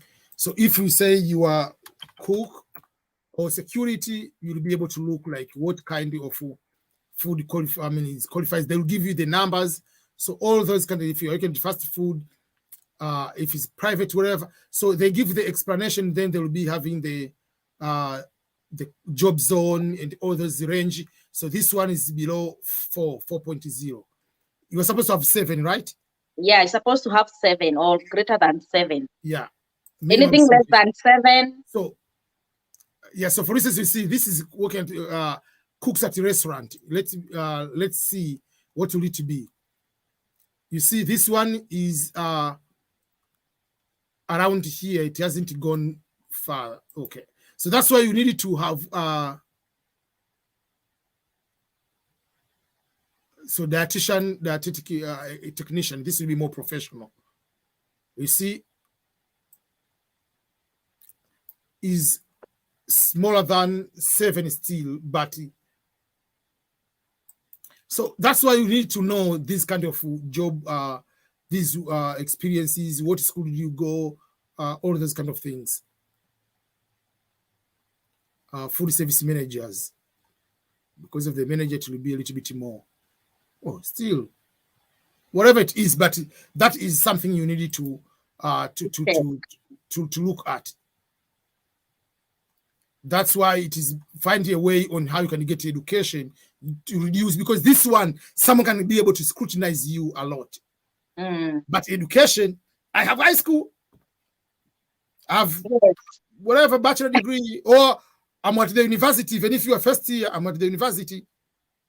Yes, and most people, because they check and see, oh, my work can't qualify, they are going to adult school to get the high school certificate. And I think that one is easier Yeah. because you're not going to study for 4 years, maybe And 1 or 2 years, and you get the high school certificate. And especially like, you know, for sure you have won, you have earned something, you can do something too. But even if it's not for green card lottery, you have to find the way to better off your life. Yeah.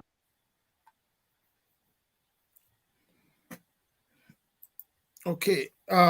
Sir, the nationality that I have in my refugee travel document passport is refugees, but my real nationality is Congo.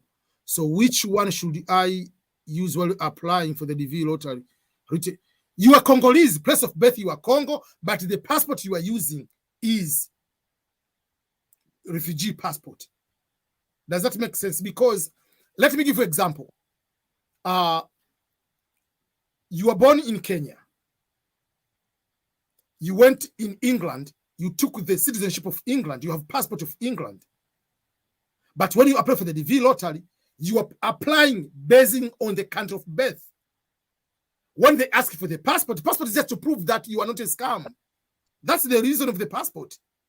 Passport, you are not going to win because of your passport. You are going to win because of place of birth. Your country is eligible. So having a passport of the UN is just to prove that you are who you are. But your eligibility is based on the Congo. Yeah. Because you cannot say the place of birth refugee. There is no place of birth refugee. What is that place in this world? There is no that place. Yes, and that reminds me, yesterday someone asked, Shiko, I have 2 passports. I'm a Somali, but I have a Somali passport and a Kenyan passport. Can I do 2 applications using these 2 passports to increase my chances? You are born in one place. You are still one person, place of birth. Because in the end, are you 2 different faces? Because the Department of State is using facial recognition to match principal applicants. So if you do one, go and do a surgery of your face and apply as another person with different name, different everything. Because the place of birth is the same. Yes. Date of birth is the same. What changes is just the passport number. They're going to catch you. They are smarter than you. Remember that. Yes, and we have to remind them that there is no age limit when applying for green card. Yeah. So long as you meet the 2 requirements, you're good to go. It doesn't matter whether you are 60, 70, whether you are 18. Meet the 2 requirements and apply. And I have answered that guy there. Yeah. Can one add the adopted children before the process of the adoption is over? No. The question is, add your child. Must be adopted. Remember, the information you're going to add is the information you are adding correct on the day of application. So you cannot put the date of the future. If you get adopted, you adopted them later and you win, you can add them. There is no problem. It's just like my wife is pregnant. How are you going to put the photo of the born baby? Yeah. Okay, and that EBM, let us dwell more on this adding of kids, step kids. EBM, you marry Shiko Hope. EBM, you have your kids. Shiko Hope has her own kids. We get married. When we are doing the application, what are we going to indicate in the application? You as the EBM, are you going to include Shiko's children? Yes, that's a very good question. Yeah. When we say increase the number of chances, so the children are natural born biological children, adopted children by law, and also the stepchildren. So if we get married, I'll be a stepfather. I will add your children on my application, and the biological father will also add them, and the stepmother of the other side will add them. So the children will have like 4 chances of winning. So the biological mother will add them, the stepfather will add them, the biological father will add them, the stepmother will add them. So they'll have 4 chances of winning. And if those children, they're above like 17, 18, that means they have high school, they can apply again. They have the 50th chance of winning. Oh, wow. Yeah. Wow. So those are, so when we increase the chance, those is increase the chance. It's illegal, it's allowed. So stepchildren are allowed to be included. Yeah, that's a good one. Those children are very, very lucky. What if my wife and his son are US citizens? Do I need to mention them in the application and upload their pictures? No. You are not. It's up to you if you want to add them, but you are not going to be punished by not adding them because they don't need the visa. They are US citizen. So don't add them. That's why there is application. They say my wife is American citizen because there is married wife is a green card holder, a US citizen, or married wife or spouse is not a US citizen. So if you put a US citizen by default, it doesn't allow you, or a green card holder doesn't give you the chance to add the information and the photo. They don't need that one because that person is irrelevant for them.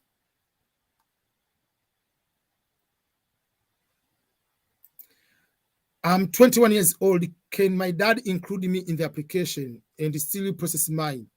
Big no. You are 21? No. Yeah. Below 21? The application itself, when you fill the date of birth, if you're above 21, if you are 21, it doesn't allow you to be included as a child. So you have to lie, which you are going to be caught by your passport and date of birth, birth certificate. So you are 21, just go on your own. I don't know if you can get Mountain TV. I think this is the guy that I told you who lost his wife. And I think he joined us later. Mountain TV. It is almost to the end, towards the end of the comment. Okay. Mountain TV. Mountain TV, we had talked about this issue. Maybe you joined us later, but we are going to repeat it just for your sake. Mountain TV, it is towards the end of the comments. He's asking, hi Shiko and EBM. I lost my wife after filling the DS-260, but she was not the principal applicant. Kindly advise, can I unlock the DS-260 form and edit, please? I'm frustrated. Thank you. First of all, I'm so sorry for what happened to you. That's number one. Number two, don't get frustrated because it's very, very easy process. Go and unlock. So let me make it very simple and easy. Because the person now is here, because I explained this one, so let's make it easy. So do the following things. Number one, unlock DS-260. After unlock the DS-260, process number two, update your information as a principal applicant. Meaning, spouse, however, you are going to put deceased. I don't know if it's, that is number one. So you have to update that your wife is deceased, because the previous or the principal applicant, you said your spouse is coming with you. So your spouse was alive. So you have to put your spouse is deceased and the date of death. Then you have to include will not come with the spouse. With the principal applicant. Oh, yes. Yeah. It will not come with a spouse. Meaning now you are no longer married. You see, because previously you were married, now you are no longer married because for the unfortunate event. Okay, let me reduce this one so that you can be able to see. Okay.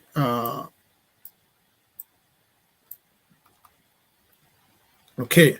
Then after that, submit the application.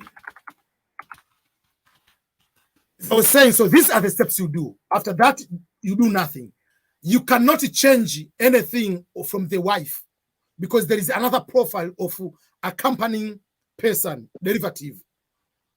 You can sign in over there, but you cannot do a lot of things. You cannot delete the profile completely because once you create a profile, you cannot delete it.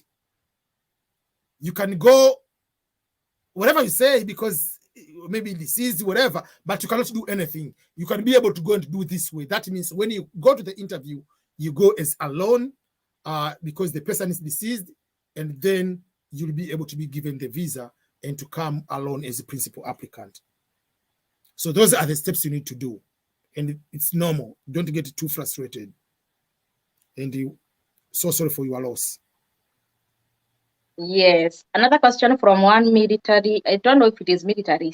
He is asking, Isaac, Hoyt, I am a police officer. Can I apply for green card? Yeah. Even if you were in the army, you are allowed to apply. Even if you are a spy, you are allowed to apply.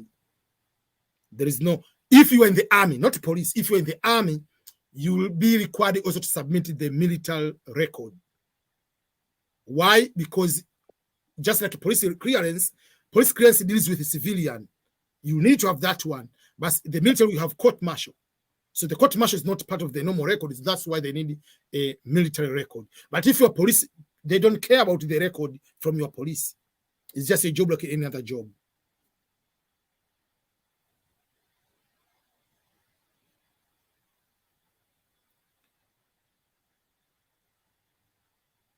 Okay, what if I lose the passport I used to apply before the interview? I do another one prior to attending the interview. You need to have the police record to prove that you lost that passport. And you have to submit to the KCC the police clearance, a police document you have lost the passport with the passport number, but also you need to submit the new passport to the KCC. Plus, when you go to the interview, you have to go with those information.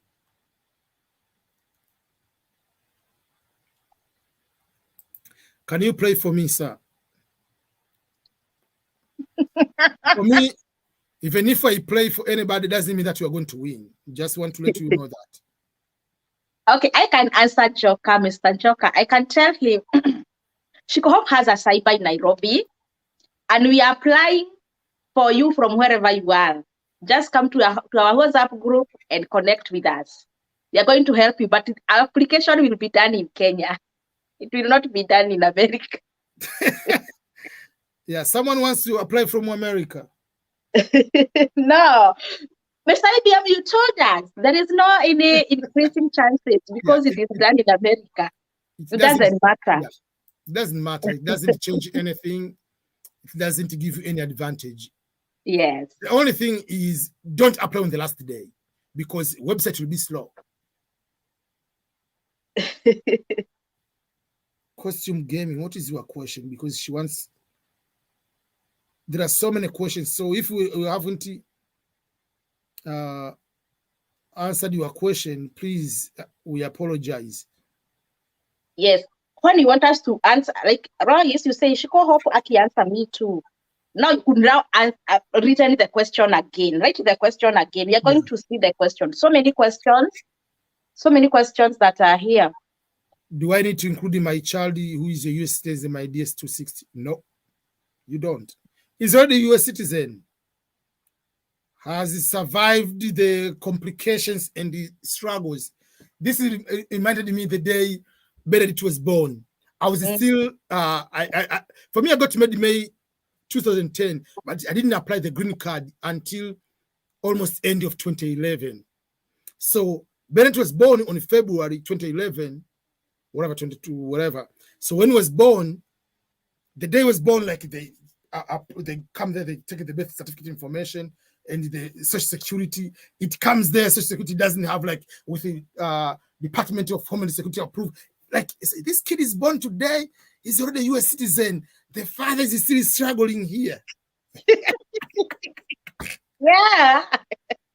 Yeah, that makes you notice that, Nicole, I'm a guest. I'm a guest in this country. My school certificate has 2 names, while my ID and the passport has 3 names. Please advise. When you are applying for the DV lottery, put the names which are on the passport. Simple like that. To have 2 names on the ID, that's not a problem. Or in the school certificate. Bill Clinton, we call Bill Clinton, but his passport is not Bill Clinton. It's William Jefferson Clinton.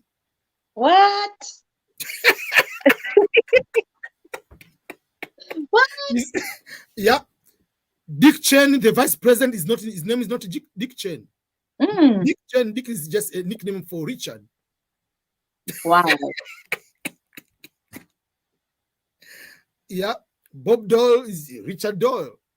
Whatever, no, I mean Robert Dole, whatever. So But I think as an American, you can change your name anytime, right?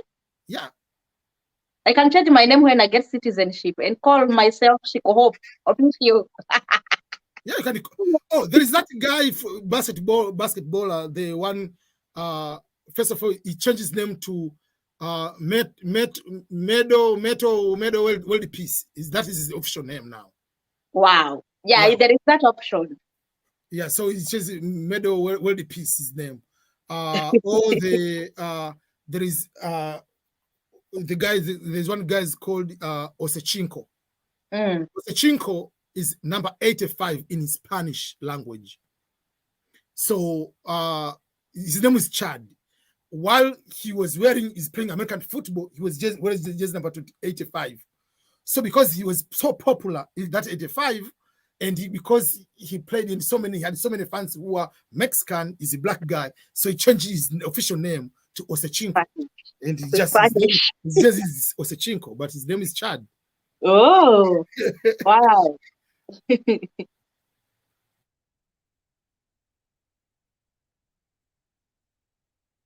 Anne Maura is asking this question. What happens once I win and I come to US? Is someone given accommodation, and by who? This is the case whereby I don't have any relatives there. Anne Maura, you're talking about a host, I think so. Having a host is a must when you get selected. When you get selected, you must have a host. This is the person who will accommodate you, keep you in his house until you get on your feet. Yes, you need to have one. If you don't have relatives, if you don't have any friend that you know, there are ways to look for a host. You can go to Facebook and search Kenyans living in America. You search Kenyans living in Texas or Africans living in Florida. You can search by states, and by that you are going to get a host. We can't allow that chance to go. We can't allow that chance to vanish just like that. So don't worry about a host. You do your part, play the lottery, come May, check the results. Once you get selected, now start looking for a host. Don't worry about getting a host. It is possible. Inawezekana you can get a host. And I think EBM has taken a short break. He will be back. As I continue answering your question, Sarandora, you're asking, where is the cyber Shiko? Elezea ni wapi in town. Okay, the cyber is in Nairobi, CBD, along Tomboya Street, opposite Eastmart, near Beba Beba. It is called Self-Link Cyber. I have to write it here. It is called Self-Link. Self-Link Cyber. That is where we are located. In Nairobi CBD.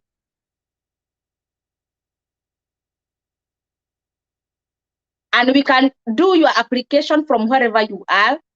We just be communicating in emails. Come to us and we are going to help you. Those people who are in Gulf and they can't make it to apply, Shiko Hope is there. Yes, I am going to do it for you, obviously for a fee, because the cyber is in Nairobi. We have some employees there who are working there. And we don't want you to miss this. We don't want you to miss this thing. So come and meet us and we are going to help you. Another question is from Isaac Koech. Isaac Koech, you're asking, when someone comes and marry me in Kenya, how long will it take so that I can go to America because my girlfriend is in US? I don't know if you can answer that, Mr. IBM. Isaac Koech is asking, when someone comes to Kenya and marry him, how long will it take for him to come to America? Is that someone a U.S. citizen? Yes. If he's a U.S. citizen, there are two ways. It will take at least 6 months to a year process, because the first process you need to do is to make sure that that person has to file to prove that, or to file what they call establishment of, it's called alien petition, that is your relative. You fill the form number it's called the I-130, just to prove that this is my relative, that we got married. So after filling that form, it will take a couple months to be approved. Then you are going to file just like DS-260 to come to America. And what is called, I forgot the name, R1, whatever, is the name, the visa you come to meet your spouse here. So that is so it can take 6 months sometimes. If it takes longer, it will be a year, but average about 6 months, I think. It will be this, it's just kind of like the same or similar process with the marriage, something like that. Oh, yes. I don't know if you have questions from your side. My internet completely went off, completely, like stuck. So now I'm using my phone as hotspot. As hotspot. Yeah, so I don't know the capability. I don't have a marriage certificate. We did a traditional marriage, wedding. Yes, you can still feel as married, and just in a normal way. Why can't you just go and get the marriage certificate before you apply? Like, you're already married. So the problem is, don't complicate it. You must get the wedding celebration. Go to the country, go to the government office, go to the court, get the marriage certificate. You haven't applied. Just for your own life. I mean, what if you die today and your relatives, they say, oh, we don't recognize this woman? Just for the betterment of your wife and your children, just go and get the marriage certificate. But you are allowed to apply, and then if you win, you can go and get the marriage certificate, and then you have to prove that, oh, we got married before. Why can't you get it now to avoid any complication down the road? Before you haven't applied yet. Marriage certificate, to get it is just like 2 to 4 days maximum. Yeah, I mean, you can just apply that way, but you don't need to have the celebration and the rice, pilau, whatever, just to have that certificate.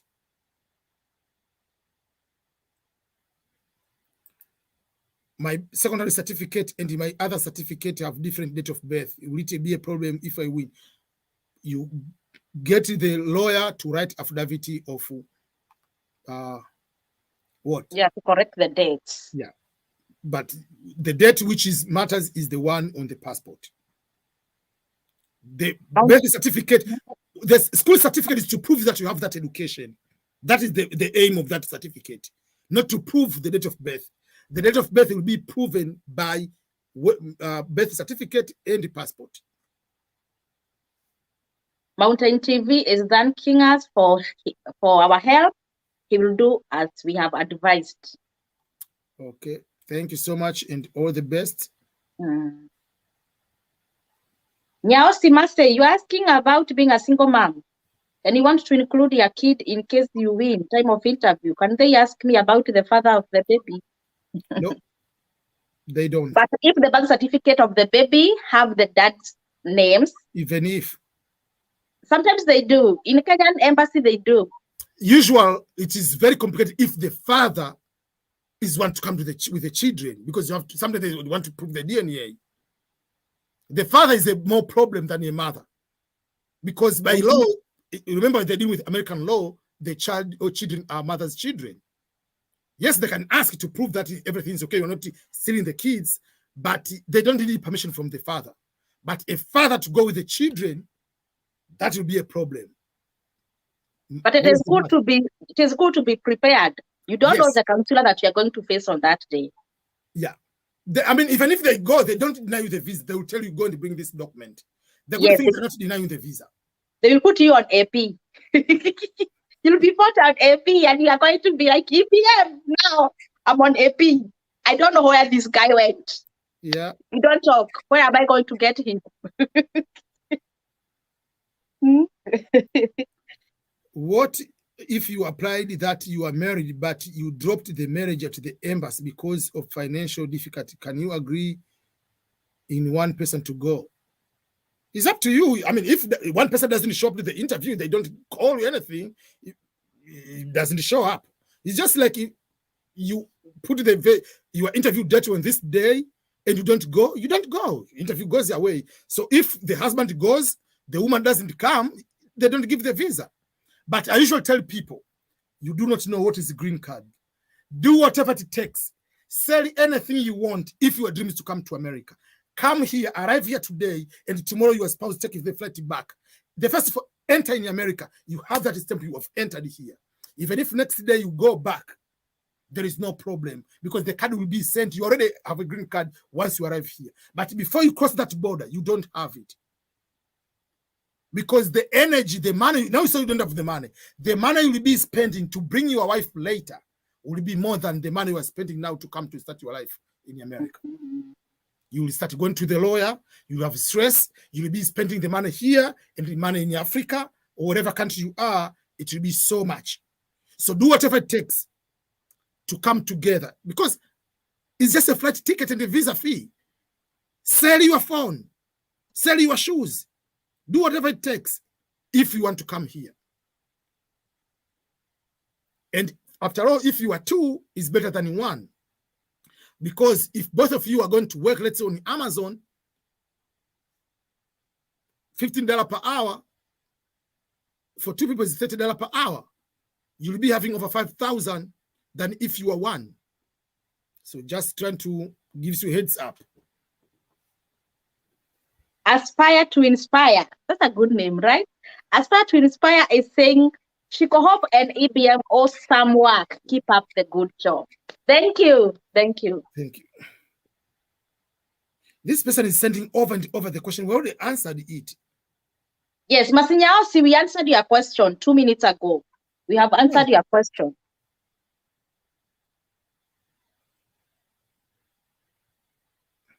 Someone is just going to put the address. Yeah, it doesn't matter. Like you put house number 4, put the city, whatever. They don't care. Even if you put 11111 Kenyatta Avenue, they don't care. It doesn't help or doesn't affect you of anything. But email address, that is the most important one. Exactly. It has to be the one that you can just receive any notification anytime on your phone, on your computer. Email is the best, and it is the one that they use to communicate.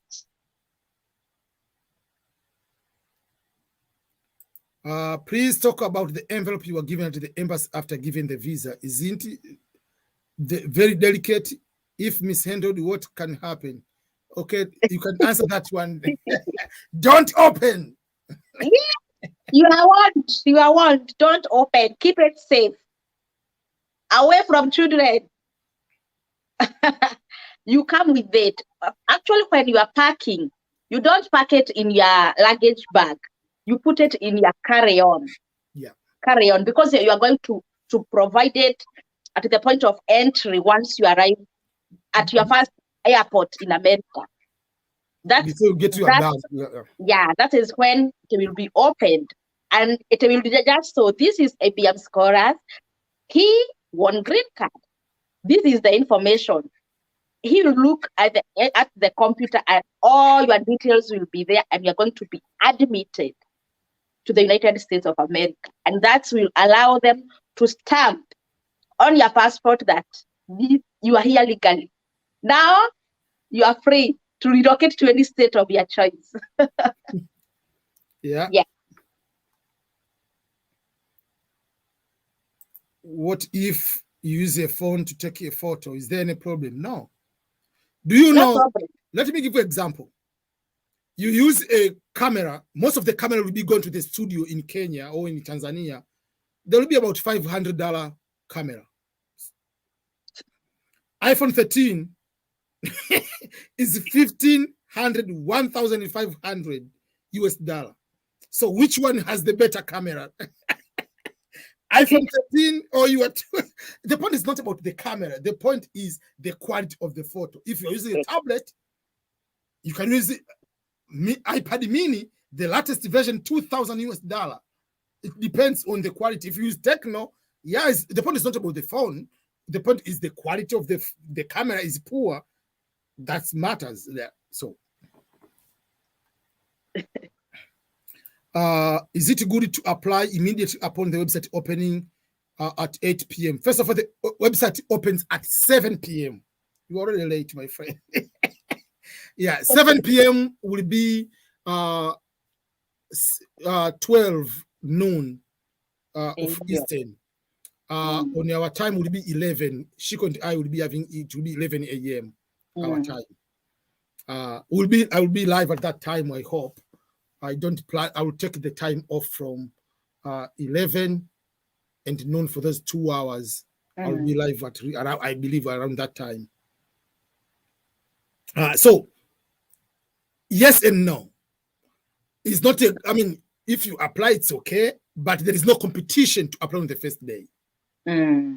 Because sometimes the website you can be processing, and especially if the internet is not strong, the website cannot be found or whatever, you cannot be able to apply. So don't get frustrated. And because of that, don't rush to quickly apply and you make a mistake like the person put a different country of instead of Ghana, put Afghanistan. Or instead of Kenya, you put Kiribati. You know the countries KK. They're just drop down menu. It could be easy if you are writing, but the drop down menu means if you put drop down menu incorrect, it goes to another country. So because if you are rushing, there is no a competition. The person applying the first day and the person applying the last day all have the same equal chance of winning. Yes, yes. And it doesn't matter whether you are where you are. Like Robbie is asking, can a Kenyan in Qatar apply? Yes. Yeah. I have ordinary level and the NHD diploma in electrical engineering and the class 1 electrical certificate. Do I qualify in terms of? Yeah, you qualify. Like even if you're primary school, you qualify. The point is, after winning, you have to show work experience and education. That's what you need. But to apply, even if you didn't go to school. Messi and Ronaldo don't have even high school. But they qualify. Hello, I'm already in the United States under the student visa from. Am I qualified to apply for the green card too? And where should be my station of application? I don't understand your question. You are in the US. When you apply, let's say you are from Sweden. The country of birth is Sweden. The country of eligibility is Sweden. Where do you live today? United States. Just like if you are in Ghana, if you are in Sudan, or if you're in Congo, the country of birth, you put Congo. Where you live today has nothing to do with you winning. If you win while you are in the US, you don't go to the US embassy because you're already in the US. You will fill another form. It's called the I-485 adjustment of status. So you adjust the status while you are in the US. Yeah. So it doesn't matter where you are. But don't be illegal. Don't be out of status. If you go out of status and you win the lottery, you are going to be denied. Yes.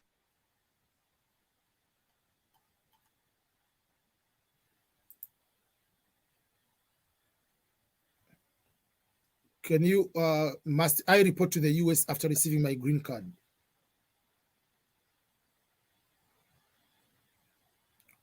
What you receive is not is green card visa, not a green card. The actual card is a card you get while you are in the US. Once you get the visa, you have 6 months to travel. If you don't travel, you're in trouble. It's going to be expired, over.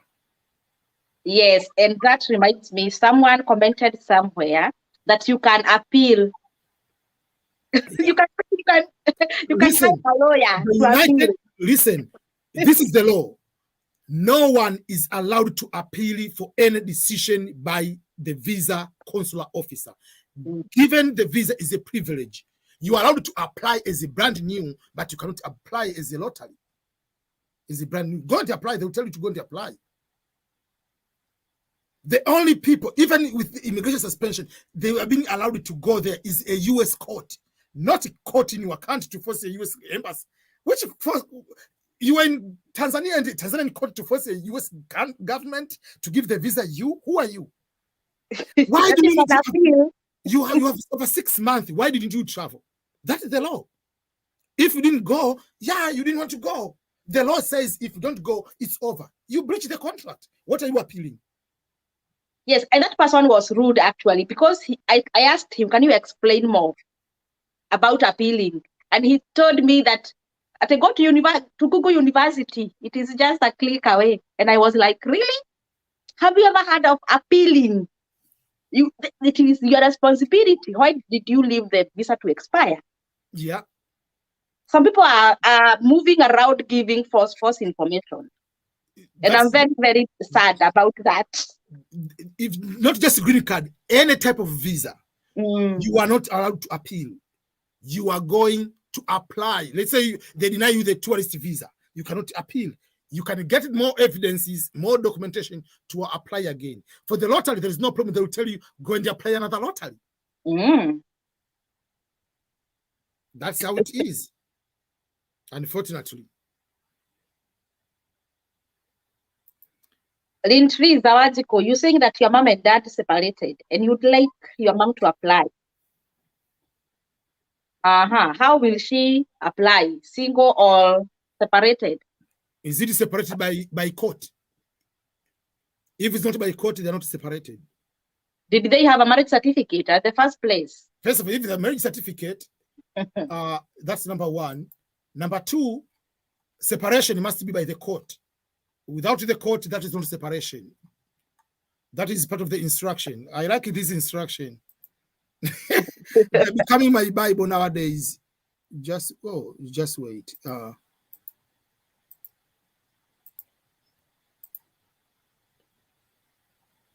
Okay. Marital status. There are this one. So here's what they say. You must list your spouse even if you are currently separated from him or her, unless otherwise it is a legal separation.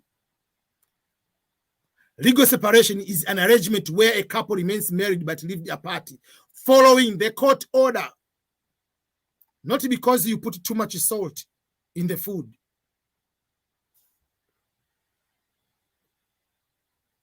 So legal separation must be by a court. If it's not, that is not a legal separation. Do I have to show work experience if I have a college diploma? Yes. Diploma, there is no education level called diploma in America. So you have degree, you don't have degree, you are currently at the university, or you have high school. There is no diploma. Diploma will be considered just like a vocational.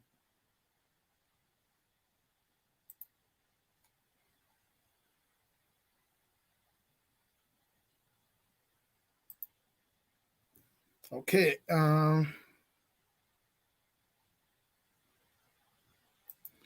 Can I feel only with capital letters? Yes.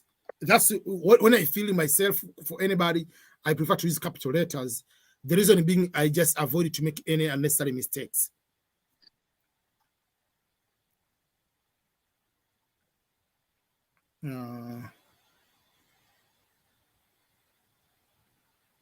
How many minutes do they give you to apply? The form says like 15 and like unattended, 15, 20 minutes, whatever. But usually, especially on the first day, if you go more than 5-8 minutes, it says the page cannot be found because everybody is there. So that's why if you want to take more time, you can wait next day or later, or whatever. Some people, they wait until midnight. It's up to you. But usually that form, especially if you are single, there are very few information. Less than 5 minutes, you'll be able to, as long as you have the photo already edited, you have your passport number, expiration date. The rest of the information is there. Lois is saying that she studied in Uganda till Form 6. Does she have to convert them to Kenyan standards? No. High school is high school. Yes.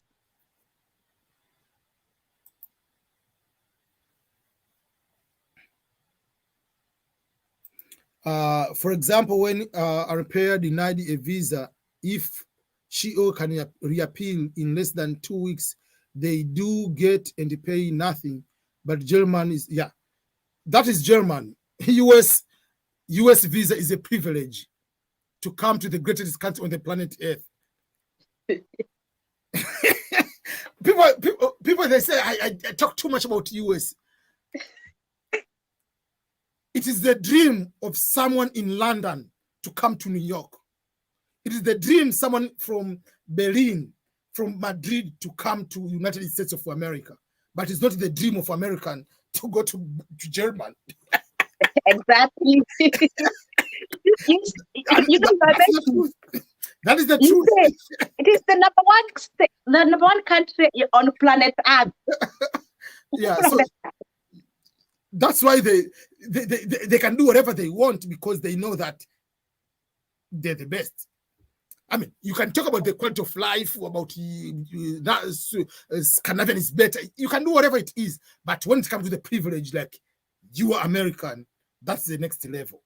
Someone is asking if he's in a polygamous marriage, he has 2-3 wives. How many wives are allowed to be included? First of all, it is illegal. That's number one. You will put one, and if I think I read somewhere, you have to put the first wife. I have to find that information. But is one person. But on their own, if they write to you as the husband, if they apply, there is no problem. But you as you cannot, because when you put it, there is no number of wives or number of husbands. There is number of children. But if you say you are married, by default, it comes one spot. If you do another one, that means a duplicate application. Game over. In America, no polygamous marriages. Yeah, polygamy will leave to Kenyans. Africans. Kenya, they change even like, but yes, in Africa there is a tradition and then plus Islam, but Kenya they went too far. They put in the constitution like even anybody can do that. Because that's why when I go to Kenya, everybody they introduce, I'm married with one wife. Why do you tell you have one wife? So you just marry. So the constitution allows us to have more than one. So you have to declare that. So I need to move to Kenya. I have to take Kenyan citizenship.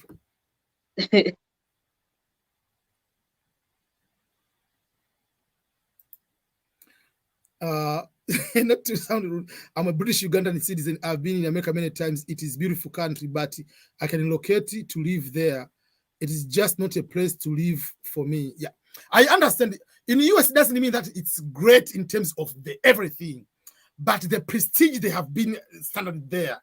That is what it's just like Real Madrid. I'm giving an example in soccer. It's idyllic club. It's the dream of everyone to go to play for Real Madrid. And that is the standard. Like that's why even Mbappe has been paid salary twice in PSG. Say no, my dream. I'm not signing the contract. I have to go to Real Madrid. So it's just like the standard they put there just to be America. But it doesn't mean that if you look about the citizen, how much maybe they get from their government between US and maybe I'm giving example someone in Norway. Norway might have so many things, but how many people in Norway? 4 million, 5 million. But in US, there are certain things that put there, everything like their greatness, they put in that way. Jane Kemohu is asking, when you win and you don't want to go with your family, do they have to go for medicals? No. But it will cost you more money later. I usually tell people that. Possible not to come in completely. You have so much stress. This is not like you are getting a job in the village and you are in town. Let me live with my family there.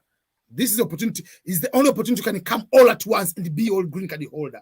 If you play around, it will be. We have already answered the temporary passport. Yeah. So Grace Wairimo is saying, good job, guys. Thank you so much for appreciating our work. And once again, I remind you, if you have not subscribed to our both channels, if you have not subscribed to EBM Scholars, you can just go there. You can put us the link so they can click. oh, okay. Let me put Yeah, so you can guys support us by subscribing to our channels. Go to EBM Scholars. If you have not subscribed, I'm going to put also your channel in the comment. Yes, in the comment section, the links are coming. Go there and subscribe. Team Shiko Hope, let us go to EBM Scholars and subscribe. Team EBM Scholars, go to Team Shiko and subscribe there, guys. Support us by subscribing and liking this video. Touch that like button, the one that looks like this. Like this video, guys. Like this video. This one keeps us going. Keeps us going. Tafadhali, tafadhali.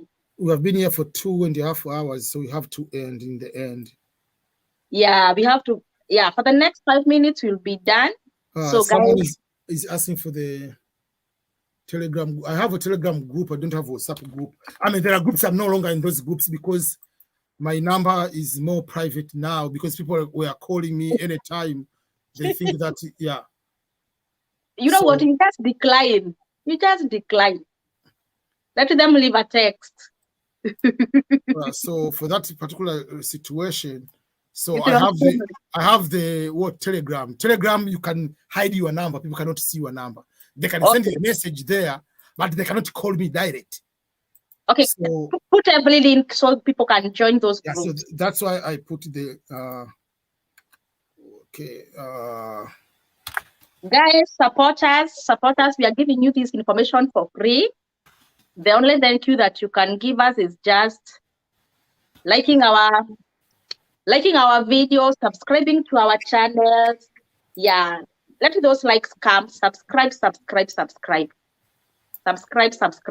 Go to EBM Scholars, subscribe. Go to Shiko Hope TV, subscribe. Only that is a very small favor we're asking from you. Exactly. Yeah, EBM Telegram group is there. The link is there. Join everything. Join everything from those links. Thank you so much, Dedan. I can see your comment. You are doing this. You are saying this is wonderful work. You guys are doing. God bless you. Hope when I win, I'll meet you. Yes, you come to America. We've been doing videos. You said I was watching you guys. You gave us hope. I'm in America. EBM, you advised me. I went to the interview. I got the visa. Those are the testimonials we want to hear from next year. You want to hear those testimonials. You want those visas. Go get those visas and come here. This place is so great. Nigeria is not the list which was provided. The only country which has been allowed to apply was not there is Guatemala. It was added. Yeah, it was not allowed to apply. Now Guatemala is allowed to apply. Venezuela was applying, now is not allowed to apply.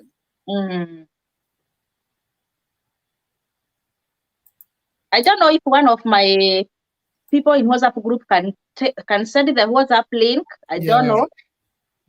But aspire to inspire. You are asking Shiko, utani host when? Join our WhatsApp group so we can communicate, or you can leave, so that we can communicate. Or you send me an email. Let me put my email here. So you can email me and we organize for a TV live interview. Send me an email at hopeshiko01@gmail.com. Are you putting in the comment, right? Yeah, I'm putting in the comment. Currently studying bachelor degree education. You put some university courses.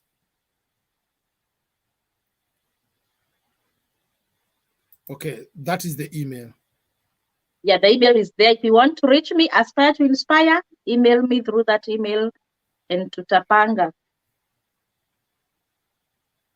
And guys, it was a very good show. It was a nice live show, live session. Okay, so we have to end now. We apologize for questions we haven't been able to answer them. Yes. Actually, EBM goes live every day, right? Yeah, especially now I'm back.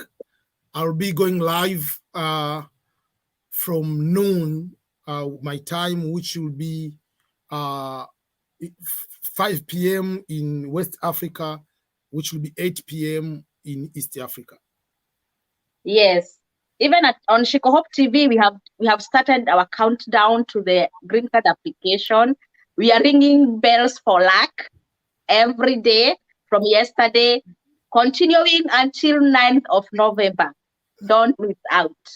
Don't miss out. What I do, I'm making so many videos which will be, and I'm uploading them already because I don't want to. Let me show you some of these, what I'm doing. So, which is crazy. Let us see. All these videos, I'm uploading them already. Like I've already made them when uploading them. One by one. I haven't clicked them publish yet. Yeah, so that's what I'm doing now. So that I'll just schedule them and yeah. Wow.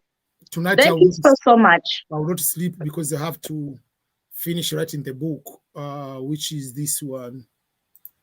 This is the book about Green Card Lottery. Oh yes.